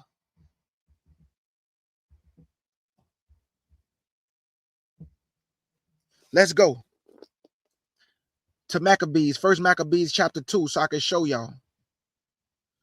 Mattathias and his sons, they did exploits. They was faithful. They did not bend the knee. They did not bow to idols. They did not get rid of the covenant. And for everybody talking about, we don't supposed to fight the heathen. Well, why did God let the Maccabees fight? Why was the Maccabees given favor by God to fight the heathen and to destroy the heathen? And y'all telling me we don't supposed to fight. We just supposed to turn the other cheek and let the heathen do whatever he want to us. So why Maccabees ain't do it? Why Mattathias and his sons ain't do it? Because they prayed to Yah and Yah heard them and gave them favor. So don't tell me what Yah won't do even in captivity.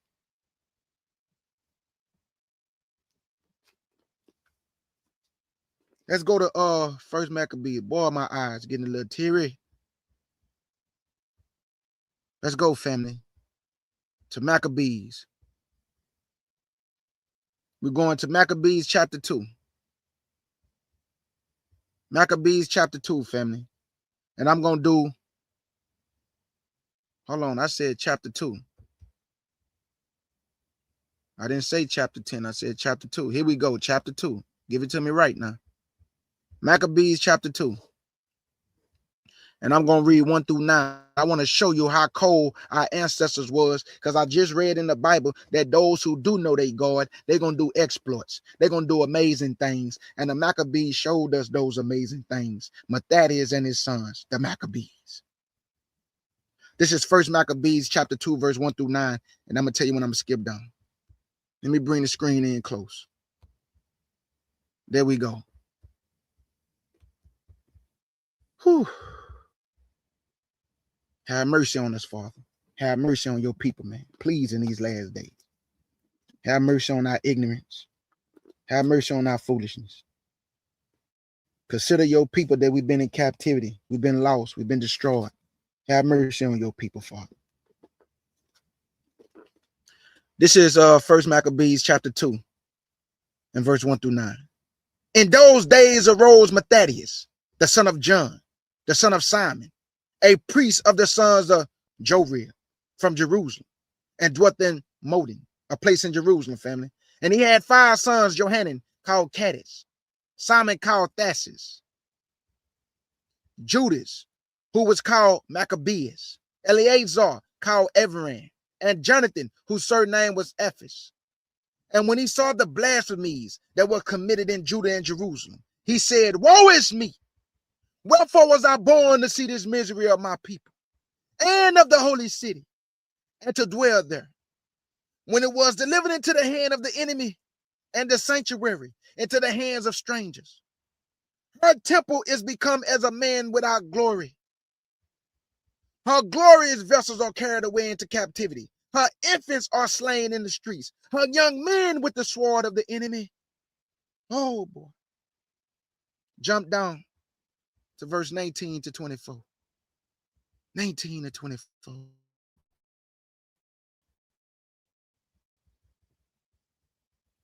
19 to 24. Now, y'all remember when it said that they're going to do exploits. Those who know they God was with them. And he was with them even when they was fighting, family. Let me prove it to you. 19 to 24. Then Mattathias answered and spake with a loud voice. Though all the nations that are under the king's dominion obey him, and fall away everyone from the religion of their fathers, and give consent to his commandments, yet will I and my sons and my brethren walk in the covenant of our fathers. Why are they disobeying the laws of the land? I'm going to ask you again. Why are they disobeying the laws of the land? I thought y'all told me we supposed to follow all the laws of the land. I got news for you. Now that it's going against the Most High, yeah? You have been woefully misinformed. If it's going against my father, I'm not following nothing America say do. So I understand when God say follow the laws of the land, if those laws are in line with his laws. But if they go against my father's laws, I rock with my father and his son. And whatever come with it, come with it. It won't be the first time in a police vehicle.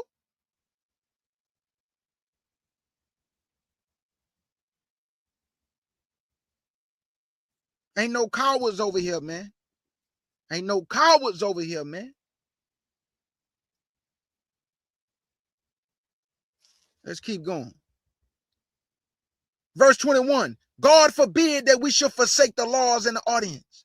We would not hearken to the king's word. Oh my God, you going against the king. We would not hearken to the king's words to go from our religion, either on the right hand or the left. Now, when he had left speaking these words, there came one of the Jews in the sight of all to sacrifice on the altar, which was at Modin, according to the king's commandments. Which thing when Mattathias saw, he was inflamed with zeal, and his reins trembled.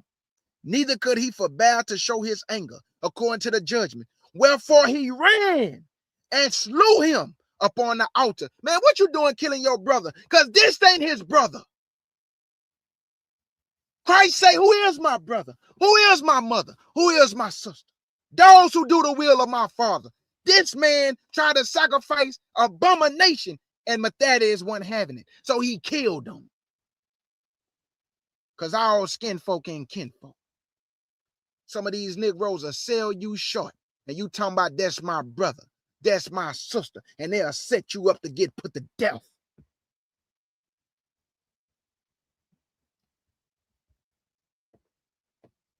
So Mattathias killed him. Let's go to 2 Maccabees chapter 10. Let me get out of here. 2 Maccabees chapter 10. And let me show you that when you do what God say do, look what he do for you. Look at what Yah would do for you when you obey him. Look at what Yahshua would do for you when you obey him. Let me show you. This is Maccabees, 2 Maccabees chapter 10. This is the short version, fam. I'm just doing the short version today. This is 2 Maccabees chapter 10. And I only got a few more scriptures, like 4 more scriptures after this. 2 Maccabees chapter 10. Let me see. Yep. I only got like, let me see. 1, 2, 3, 4. Oh, just 5 more scriptures. And then we done. 5 more scriptures. 2 Maccabees chapter 10, verse 1 through 4. Here we go. Now remember, Mattathias and his sons wasn't bowing down to no idols. They did not go with what the king said. They defied the king's command because it went against God's command. So if the laws of the land is following God's command, which they don't, but some things are in place, you know, like thou shalt not kill, thou shalt not murder and stuff like that. We know we can't do that because certain laws are put in place, judges are put in place, lawyers are put in place for us to go to jail, go to prison. So yes, we got to follow certain things so we don't get jammed up. But if it's going against Yah, I'm not following nothing man say, unless it's in line with what the scriptures say, as far as the 10 commandments. Outside of that, I'm not doing nothing man say. Okay, here we go, y'all. 2 Maccabees chapter 10, verse 1 through 4. And it reads, now Maccabees and his company, the Lord guiding them. In captivity, the Lord guiding them, not in captivity. The Lord guiding them. Okay, Judah, you got it wrong. When we're in captivity, God don't guide us. He let the heathen do whatever he want to us. The Lord guiding them. Recover the temple and the city, but the altars which the heathen had built in the open streets, and also the chapels they pulled down. And having cleansed the temple, they made another altar, and striking stones, they took fire out of them, and offered a sacrifice after 2 years, and set forth incense and lights and the showbread. What else y'all did, my beloved forefathers? When that was done, they fell flat down and besought the Lord that they might come no more into such troubles. But if they sin any more against him, that he himself would chasten them with mercy, and that they might not be delivered unto the blasphemous and barbarous nations. What are we in right now? Barbarous nation. What are we in right now? A blasphemous, barbarous nation. I told y'all white folk barbaric.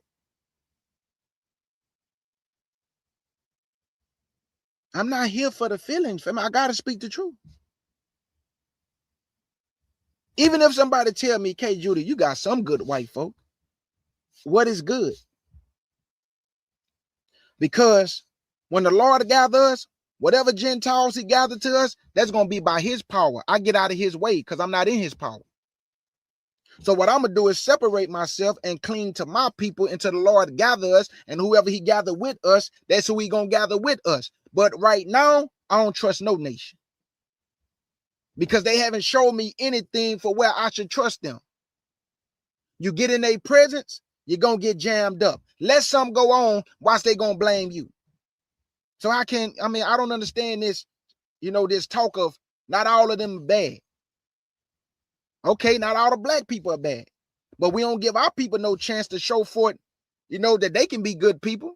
But we always want to speak on behalf of Gentiles and other nations that not all of them are bad, but you condemn all your people as bad, and other people do too. So I don't know what good look like. So I just stay away from all nations. And it has helped me in 45 years to have peace. Because I don't got to get jammed up. I don't got to be in your presence. I don't got to worry about your lies. I don't got to worry about a white woman lies. I don't got to worry about her white tears. I don't got to worry about a white boy lying and manipulating the situation. And I get jammed up. I don't trust no nation. And that's how I'm going to keep living, because it has worked for me for 45 years.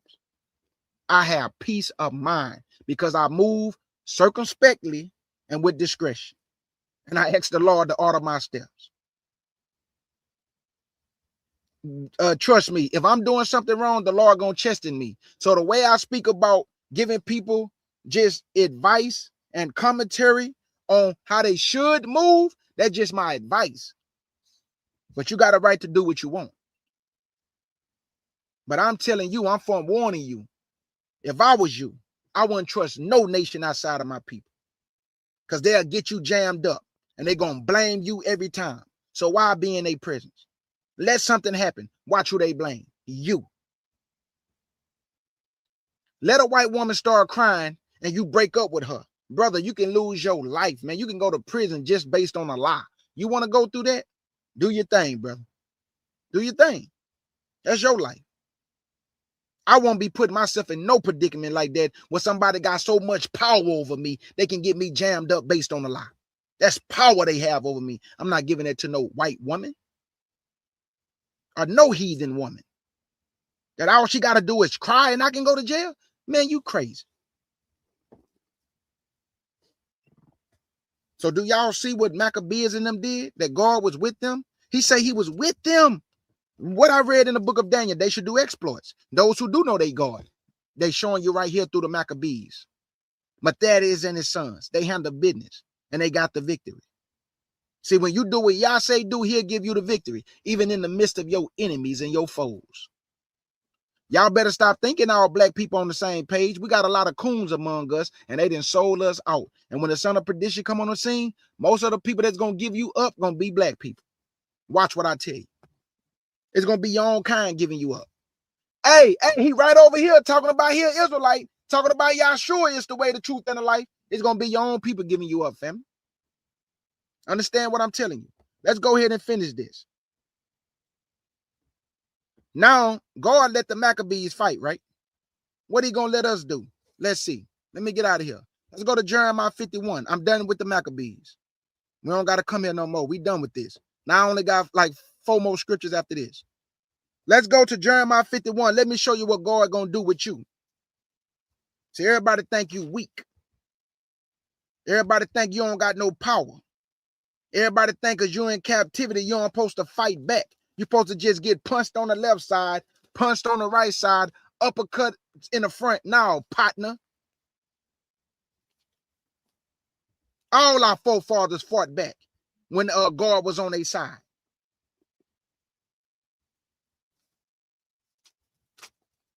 Jeremiah 51 and verse 1. Then I'm going to tell y'all when I'm going to skip down. Let me show you what the Lord going to do with you, Israel. Since everybody thinking you just in captivity, nobody love you, nobody going to fight for you, nobody coming back to rescue you out of this condition. You're not going to be redeemed. This is going to always be your life. Okay, I got something for you. This is Jeremiah 51. Y'all going in captivity next. It's just that a lot of people don't want to tell you that, but I'm going to tell you, you're going in captivity. Nobody care about your feelings. You ain't care about our feelings. Now you want mercy now. Now you show no mercy. Why should mercy be given to you? God say y'all showed us no pity. Now you looking for pity. Crying all over the place. Oh, please, black people have pity.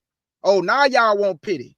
Since y'all finding out, oh, these are the children of God. Oh my God, we've been doing the children of God dirty. Oh, now you want pity. When our ancestor was crying for pity, you showed no pity. But now you want pity.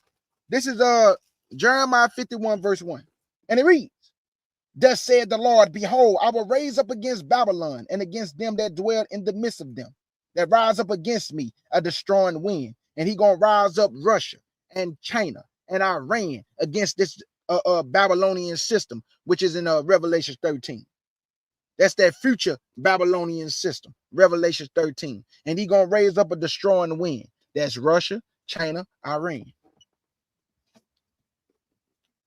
Jump down to verse 17. What the Lord gonna do with you, Israel? Here you go. Verse 17 to 24. Every man is brutish by its knowledge. Every founder is confounded by the graven image. For the molten image is falsehood, and there is no breath in them. They are vanity, the work of error. In the time of their visitation, they shall perish. The portion of Jacob, which is Yahshua and the Most High, is not like them. For he is the former of all things, because he created everything. And Israel is the rod, we're going to whoop your head, of his inheritance. The Lord of hosts is his name. Thou art my battle axe and weapons of war. For with thee I will break in pieces the nations. Hallelujah. And with thee I will destroy kingdoms. Hallelujah. And with thee I will break in pieces the horse and his rider. And with thee I will break in pieces the chariot and his rider. With thee I will also break in pieces man and woman. And with thee I will break in pieces old and young. And with thee I will break in pieces young man and the maid. I will also break in pieces with thee the shepherd and his flock. And with thee I will break in pieces the husbandman and his yoke of oxen. And with thee I will break in pieces the captain and ruler. And I will render unto Babylon and to all the inhabitants of the Chaldeans all that evil that they have done in Zion in your sight, said the Lord. Hallelujah. Told y'all we gonna fight. He gonna let us get the big payback. And we gonna bust heads to the white meat. Let's go to Zechariah 14:14 and get this out of the mouth of 2 or 3. We let it be established. Zechariah 14:14. And I only got 3 more scriptures after this. Zechariah 14:14.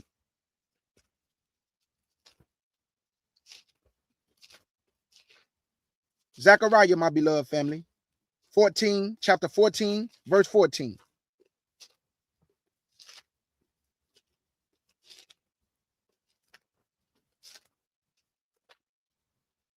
This is Zechariah chapter 14.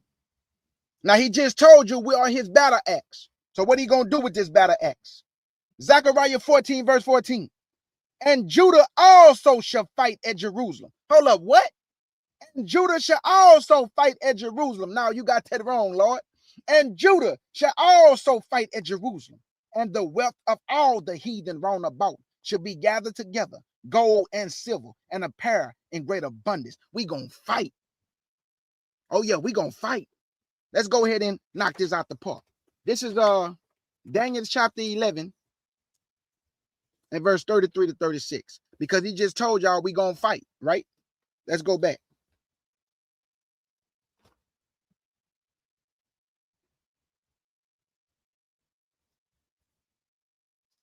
Now let me show y'all that the Lord is going to try us in the last days.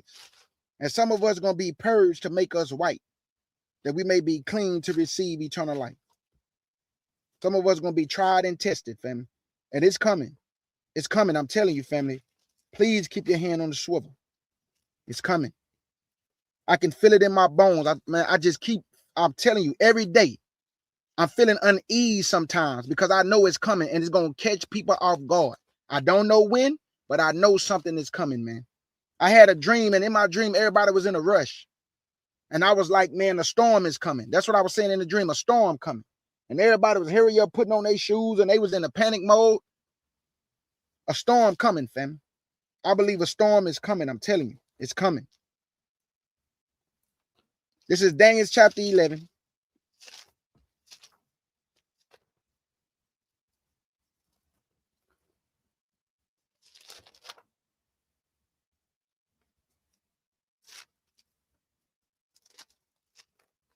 Daniel chapter 11 and verse 33 to 36.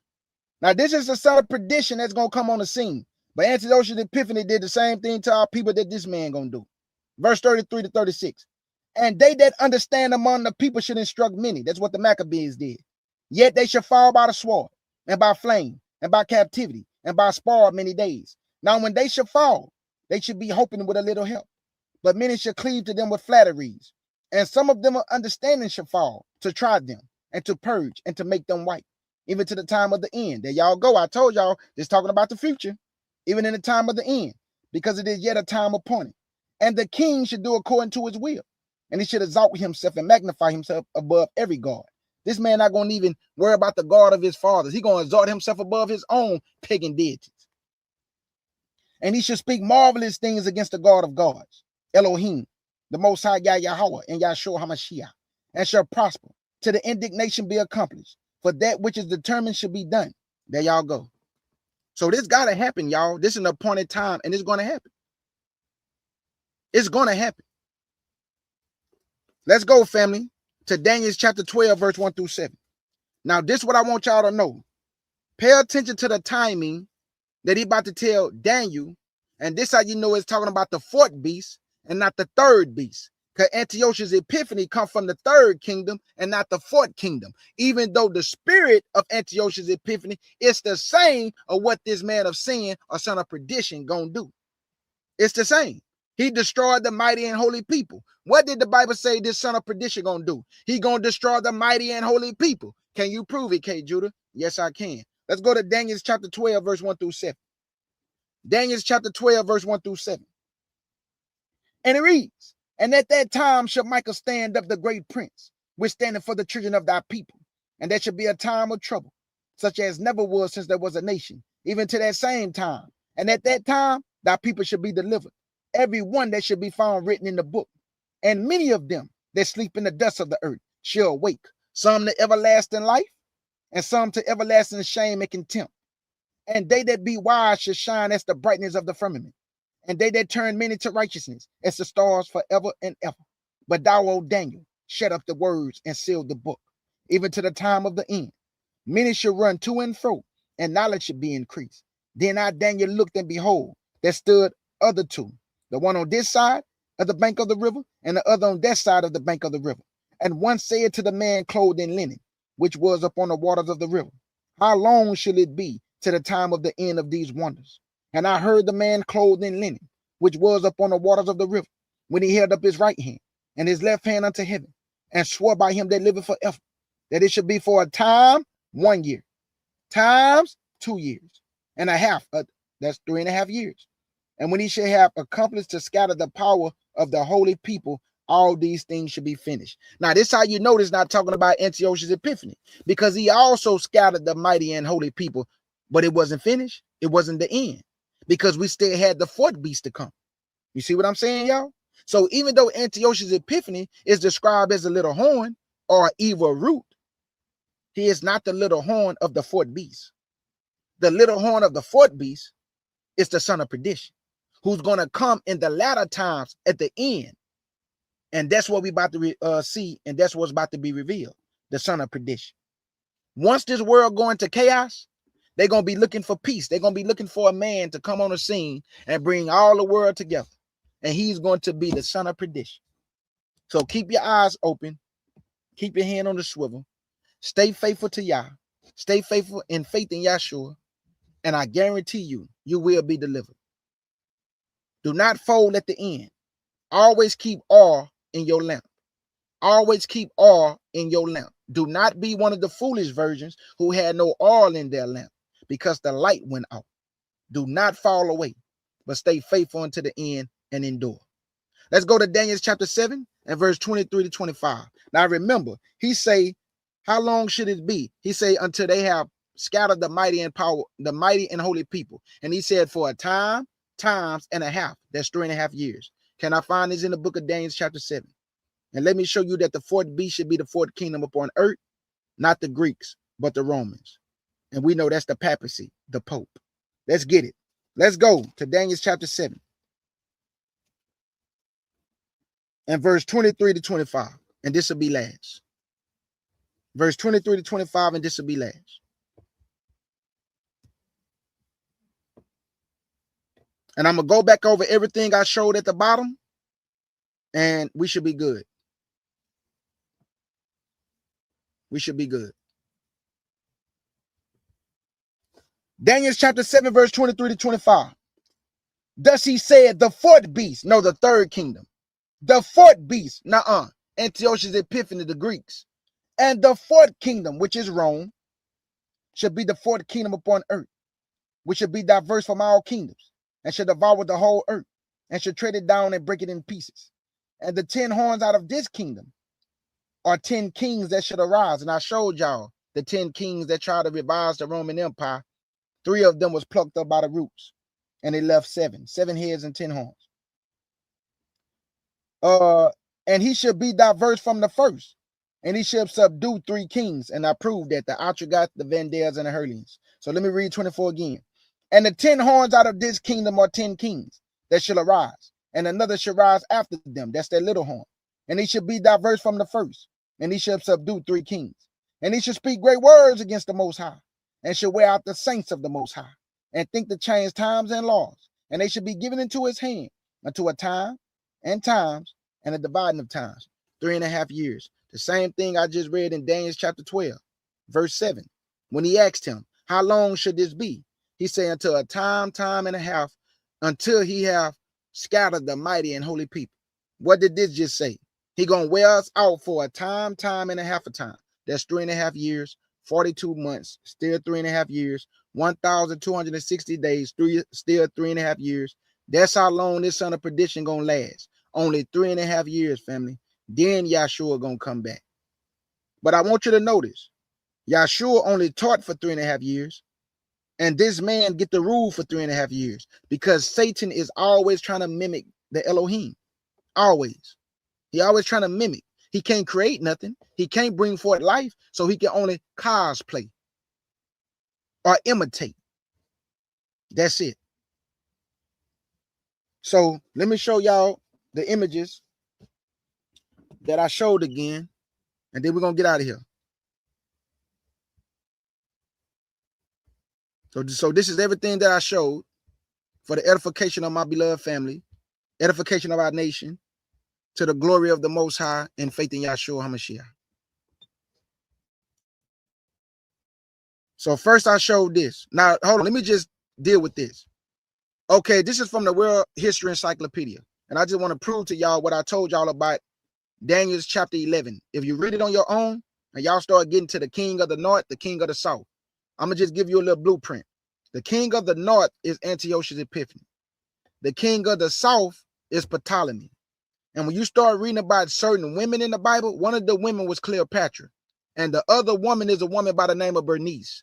So look these things up and link it to Daniel chapter 11, and then you'll be able to get your understanding. Because I know sometimes it is kind of a little confusing. Who is the king of the north? Who is the king of the south? Who is these women that it's describing? One of them is Cleopatra. Other woman is Bernice. I'm finna read it right now. It say, this is a world history encyclopedia. It say the Ptolemaic dynasty was a Macedonian royal family that ruled Ptolemaic Egypt from 323 to 30 BCE. Now it say 30 BCE because Rome came in and sacked them around 30. It was founded by Ptolemy I, a general and successor of Alexander the Great. They built Alexandria, including the lighthouse of Alexandria and the great library of Alexander. The dynasty ended with the Roman conquered Egypt in the reign of Cleopatra. There y'all go. Cleopatra family. There you go right there. Let me read it again. The dynasty ended when Rome conquered Egypt in the reign of Cleopatra. This is from the World History Encyclopedia. So anytime you get to Daniel 11, now you know who it's talking about. One of the women is Cleopatra, and the other woman is Bernice. So this is what you do. Bring up Daniel chapter 11, right?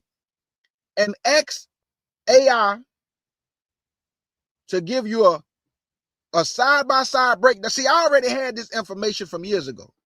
But I'm telling you, tell AI to give you a verse-by-verse breakdown of Daniel chapter 11 and also explain the women, who is Cleopatra and what verse she go to, which I know is verse 17.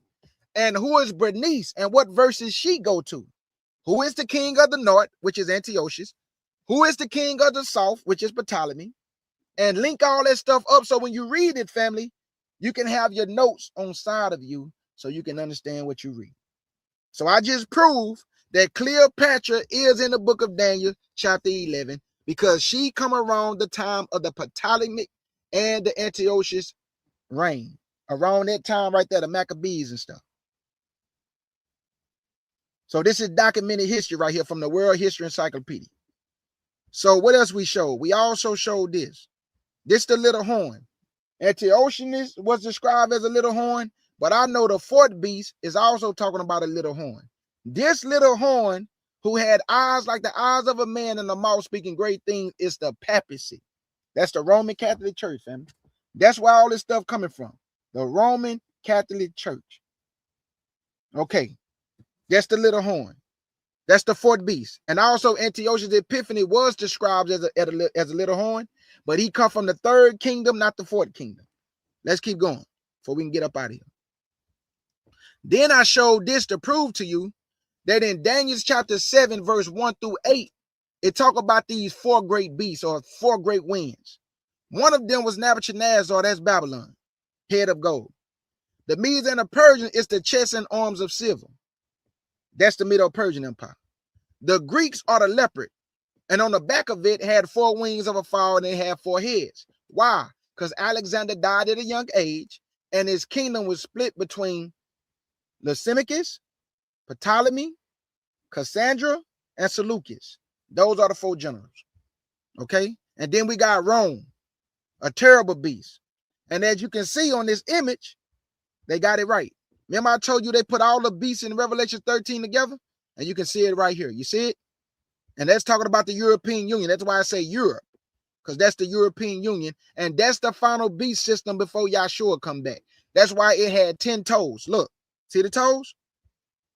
Why 10 toes? Because it represents the 10 horns in Revelation 13. That's why it got 10 toes. 10 toes, 10 crowns on their head. That's the European Union, which is also called the Big 10. 10 nations who formed the European Union, the original 10. Okay, I showed that. And then we showed this. In Daniel chapter 7, verse 1 through 8, it said that with the fourth beast, it said that 10 shall rise. 10 of them was going to try to rise. And these are the 10. The Herlians, the Vandals, the Ostrogoths, Justinian, Charlemagne, Otto, Charles V, Napoleon Bonaparte, Berto Mussolini. And then we got the 10 beasts. We're waiting on the 10th resurrection right now. We're waiting on that 10th resurrection. because 3 of them was plucked up by the roots, which are the Herlians, the Vandals, and the Atragots, and it left 7 heads. There you go, 7. See the 7? It left 7.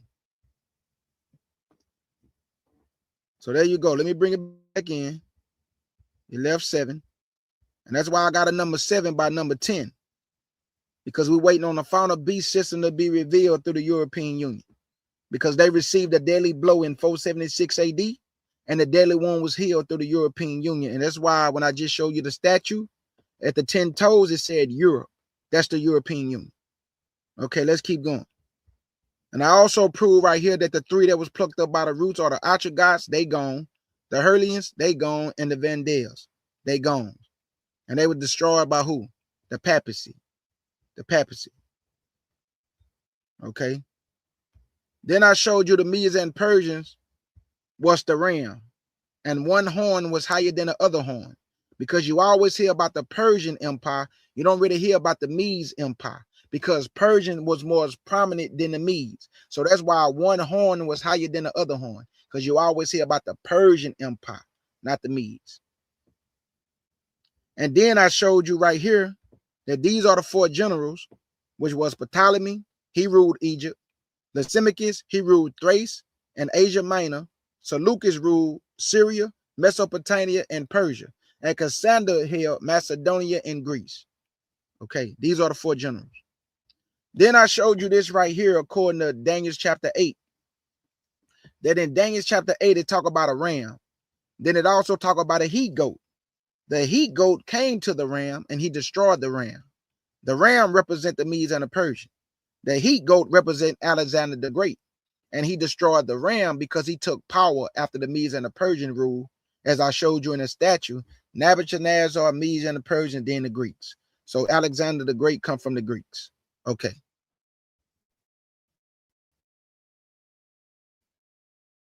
Let's keep going. And then I showed you, anytime you hear the word Shushan, it's a place in Iran. It's in Elam, which is also a place located in Shu, which is Iran.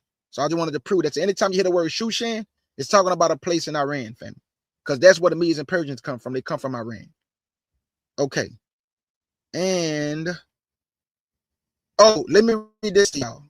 Just to prove to y'all what I said about the horn that came higher among the other horn. So let me read this. Hold on, family. I'll be right back.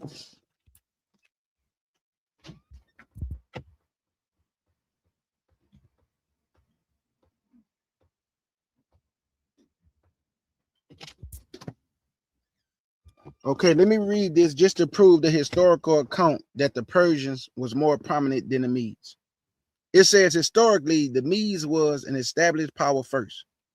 But with Cyrus and his successors, the Persians took the lead and Media became subordinate within a combined Medo-Persian structure. So the higher horn visually encoded that shift. Same ram, one empire, 2 horns, the Medes and the Persians, with Persia emerging later, but ultimately overshadowing the Medes. There you go. There you go, family. So that proved that right there. And then I showed y'all that Rome took a deadly blow in 476 AD. So when you read Revelations chapter 13, I think it's like verse 1 through 3, when they talk about and the deadly blow was a heel, that's talking about Rome. And that's how the European Union is revived itself, through Rome taking that deadly blow. And that's why they created the treaties of Rome. Look at the name of it, y'all. The treaties of Rome. This brought all of Europe to come to the table. That's why they also got the European Economic Community, because Europe get to fluctuate through the common market for all of Europe. This is one common market for all of Europe to do their goods and services and trades through the European Economic Community. And they also got the Economic Atomic Community. This is military action. So the treaties of Rome was signed by the Rome, not Rome, but I'm talking about the people of Europe. The Pope also is involved. Treaties of Rome, but he's not the major figure in it, but he involved in it. It's called the Treaties of Rome. And guess what, family? When you sign the Treaties of Rome, you have to give up some of your power to the beast. Just like in Revelation, remember they gave their power to the beast and they get to rule with him for 1 hour. That's the same thing when you sign the treaties of Rome. You have to give up some of your sovereignty. You have to. It's in the contract. So we proved that. And then this right here, I want to prove something with this. When y'all get to the book of Daniel, it's going to talk about 3 men came after Cyrus. And it say then 3 stood in the stead. These are the Persians, because the original Persians was black. Remember these names. Cyrus was the first one. And then you got Maccabees, this man right here, Maccabees, Smyrtus, Darius the first. And then Xerxes, he became far richer than them all. So these are the men that came after Cyrus. So in the Bible, it's going to tell you 3 men rose up after Cyrus. These are the 3 right here. Maccabees, Smyrtus, and Darius the first. And Xerxes is the 4th because he just became far richer than everybody. But the 3 men in the middle, these are the men that it's talking about in the Bible. So you just got to just do your research and you will find out who these 3 men are.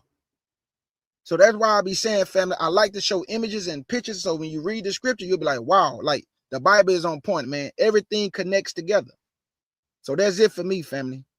And I pray y'all got some understanding. Thank y'all for participating. I pray this helps somebody. The timeline between Daniel and the Maccabees and Antiochus Epiphanes did everything in that time. And the son of perdition or the son of hell or destruction, he going to do the same thing Antiochus Epiphanes did to the mighty and holy people. He going to scatter us because they coming after Jacob. But we are not afraid. We're going to do like the Maccabees. We're going to be faithful. We're going to stand firm. And we are not going to defile ourselves for nothing. No abominable thing will come in my mouth, and I will not bow the knee to an idol. And I say hallelujah to the Most High Yah in faith in our King Yahshua. Thank y'all, family, for rocking with your brother K. Judas, staying up this late to get this understanding. I love y'all with the pure heart, and many blessings to you all.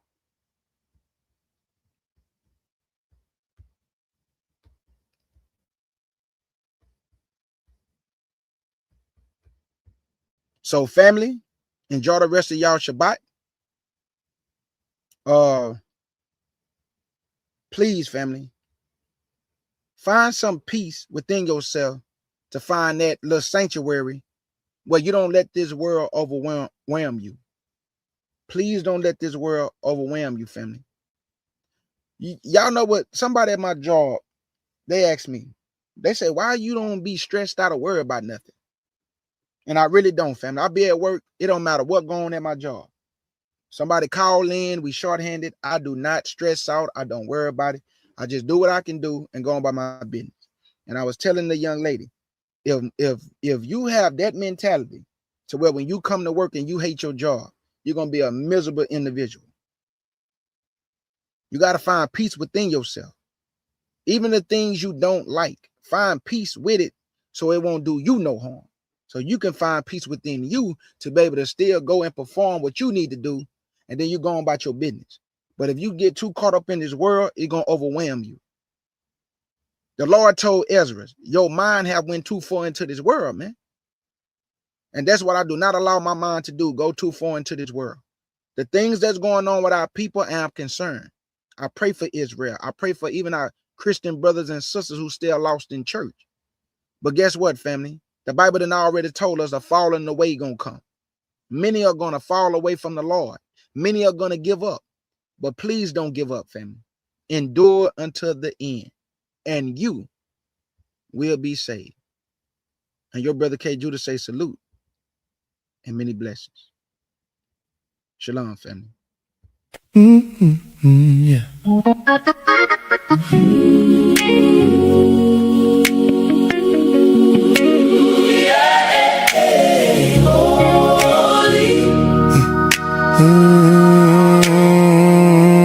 I saw the fire at the edge of shame, called by a name that does not fade. You took me in when I was dust. You taught my hands to carry trust. Set apart now, wash my feet, write your mercy deep in me. Make my heart bend, make me true. I belong, yeah, only to you. Yeah, and Yahshua are holy. So Israel be holy.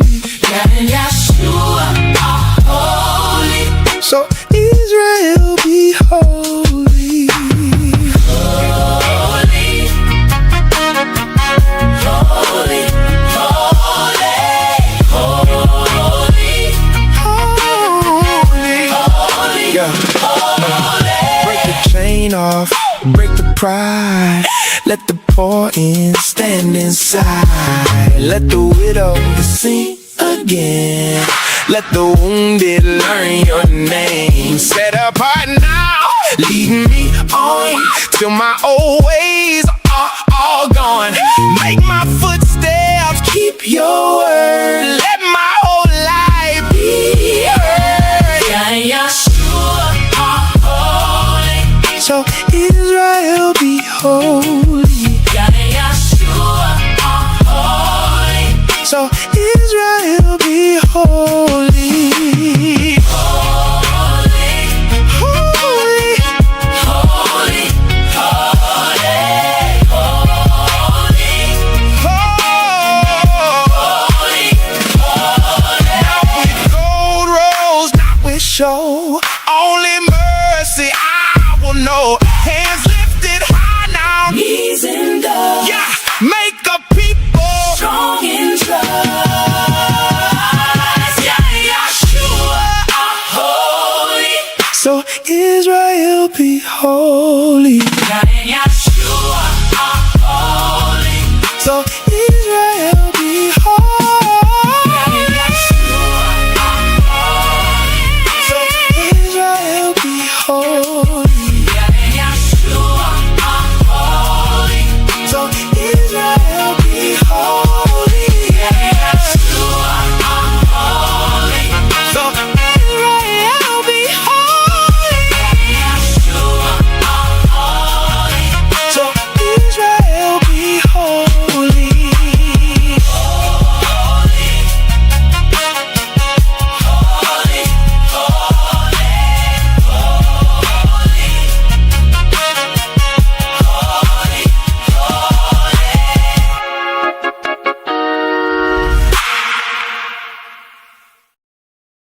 Hey, my sister, the meeting place.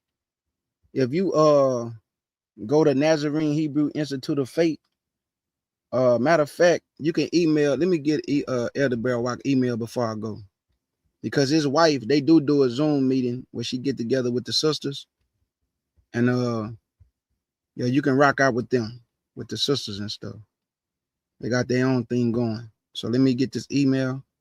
I think my sister Sagala do it every once a month on Sunday. Once a month on Sunday. So let me just get this email real quick. I'm gonna get up out of y'all here.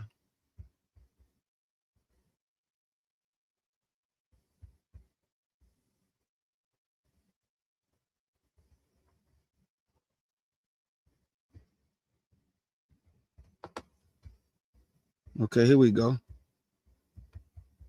This is the email right here. This is NHIT 02868@gmail.com. You can email Elder Barrel Walk and Sagala. She get together with the sisters, and they do a Zoom meeting, and it just be for the sisters. You know, no brothers are not there. It's just the sisters to get together, you know, converse, do their thing, you know, share information with each other and everything. So email Elder Barrel Walk and get with him, and Sagala, she'll get with you. You can ask her when she do them Zoom. I know it's once a month on Sundays though. I know that for sure. Oh, okay. My sister Yehuda Blue, she be there. Okay. Okay, bam. A lot of the sisters, they be handling business. They be going. So I know y'all be having a good time too. I know y'all do. No, I won't, Rashida. I guarantee you, I'm tired. Man, it took me all day to put this lesson together, because I had to go from the Bible to the scriptures and the apocryphal, and then I had to put it on the screen. So I had to make sure I lined everything up right. The timelines, the date, the images. I had to make all the images. I had to go get my previous images. Man, I'm tired. It was just a lot. But I love doing it though. See, when you love doing something, it's not about nothing else. It ain't about no money. When you love doing something, money be the second on your mind. I'm being honest. Like when people love doing something, y'all, they don't think about the money because they love doing it.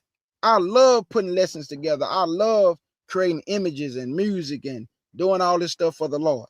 And one thing that I would never do is half step with the Lord. He deserved the best, and I'm going to give my best. He deserved the best, him and his son Yahshua, and I'm going to give my best because he deserved the best. So with that being said, thank y'all for participating in this sword swinging session with your brother K. Judah. Let's get it.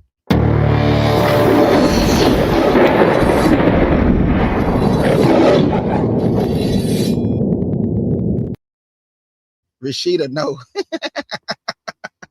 No. Brother KJ is not coming back. I'm telling you. I'm finna chill.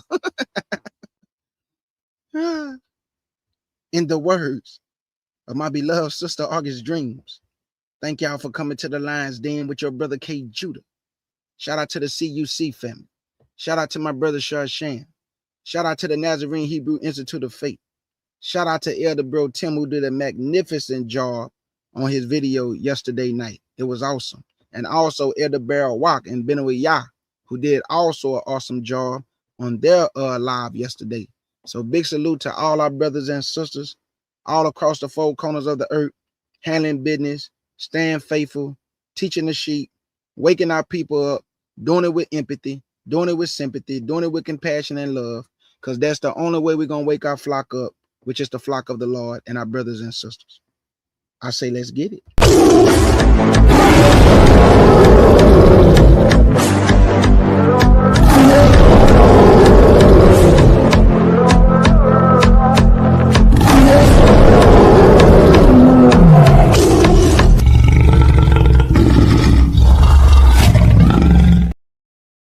I'm glad you got your shirt, Rashida, because I showed wanted to do it in one day. So that's why I went on and paid for them. I said, man, let me pay so my sister can get her shirt the next day. But I just wore mine yesterday, Rashida. I had mine on yesterday. Yep. Too much talking make it seem real. I had mine on yesterday. Had my clean Pumas on. Because I got some shoes, some Pumas with all the colors in the shoes. They look just like this shirt. So yeah, man, I love that shirt. But hey, y'all enjoy the rest of y'all Shabbat. To the mighty nation of Israel, you will be delivered real soon. Keep y'all head on the swivel, because I feel in my soul, family, they doing a lot of things right in our face. We just got to pay attention, know what's going on around us, and understand the signs of the times. And I love y'all with a pure heart. Salute. Mr. Michael Jackson Bad with the Scriptures is out. Let me go moonwalk real quick to the kitchen. Peace, family.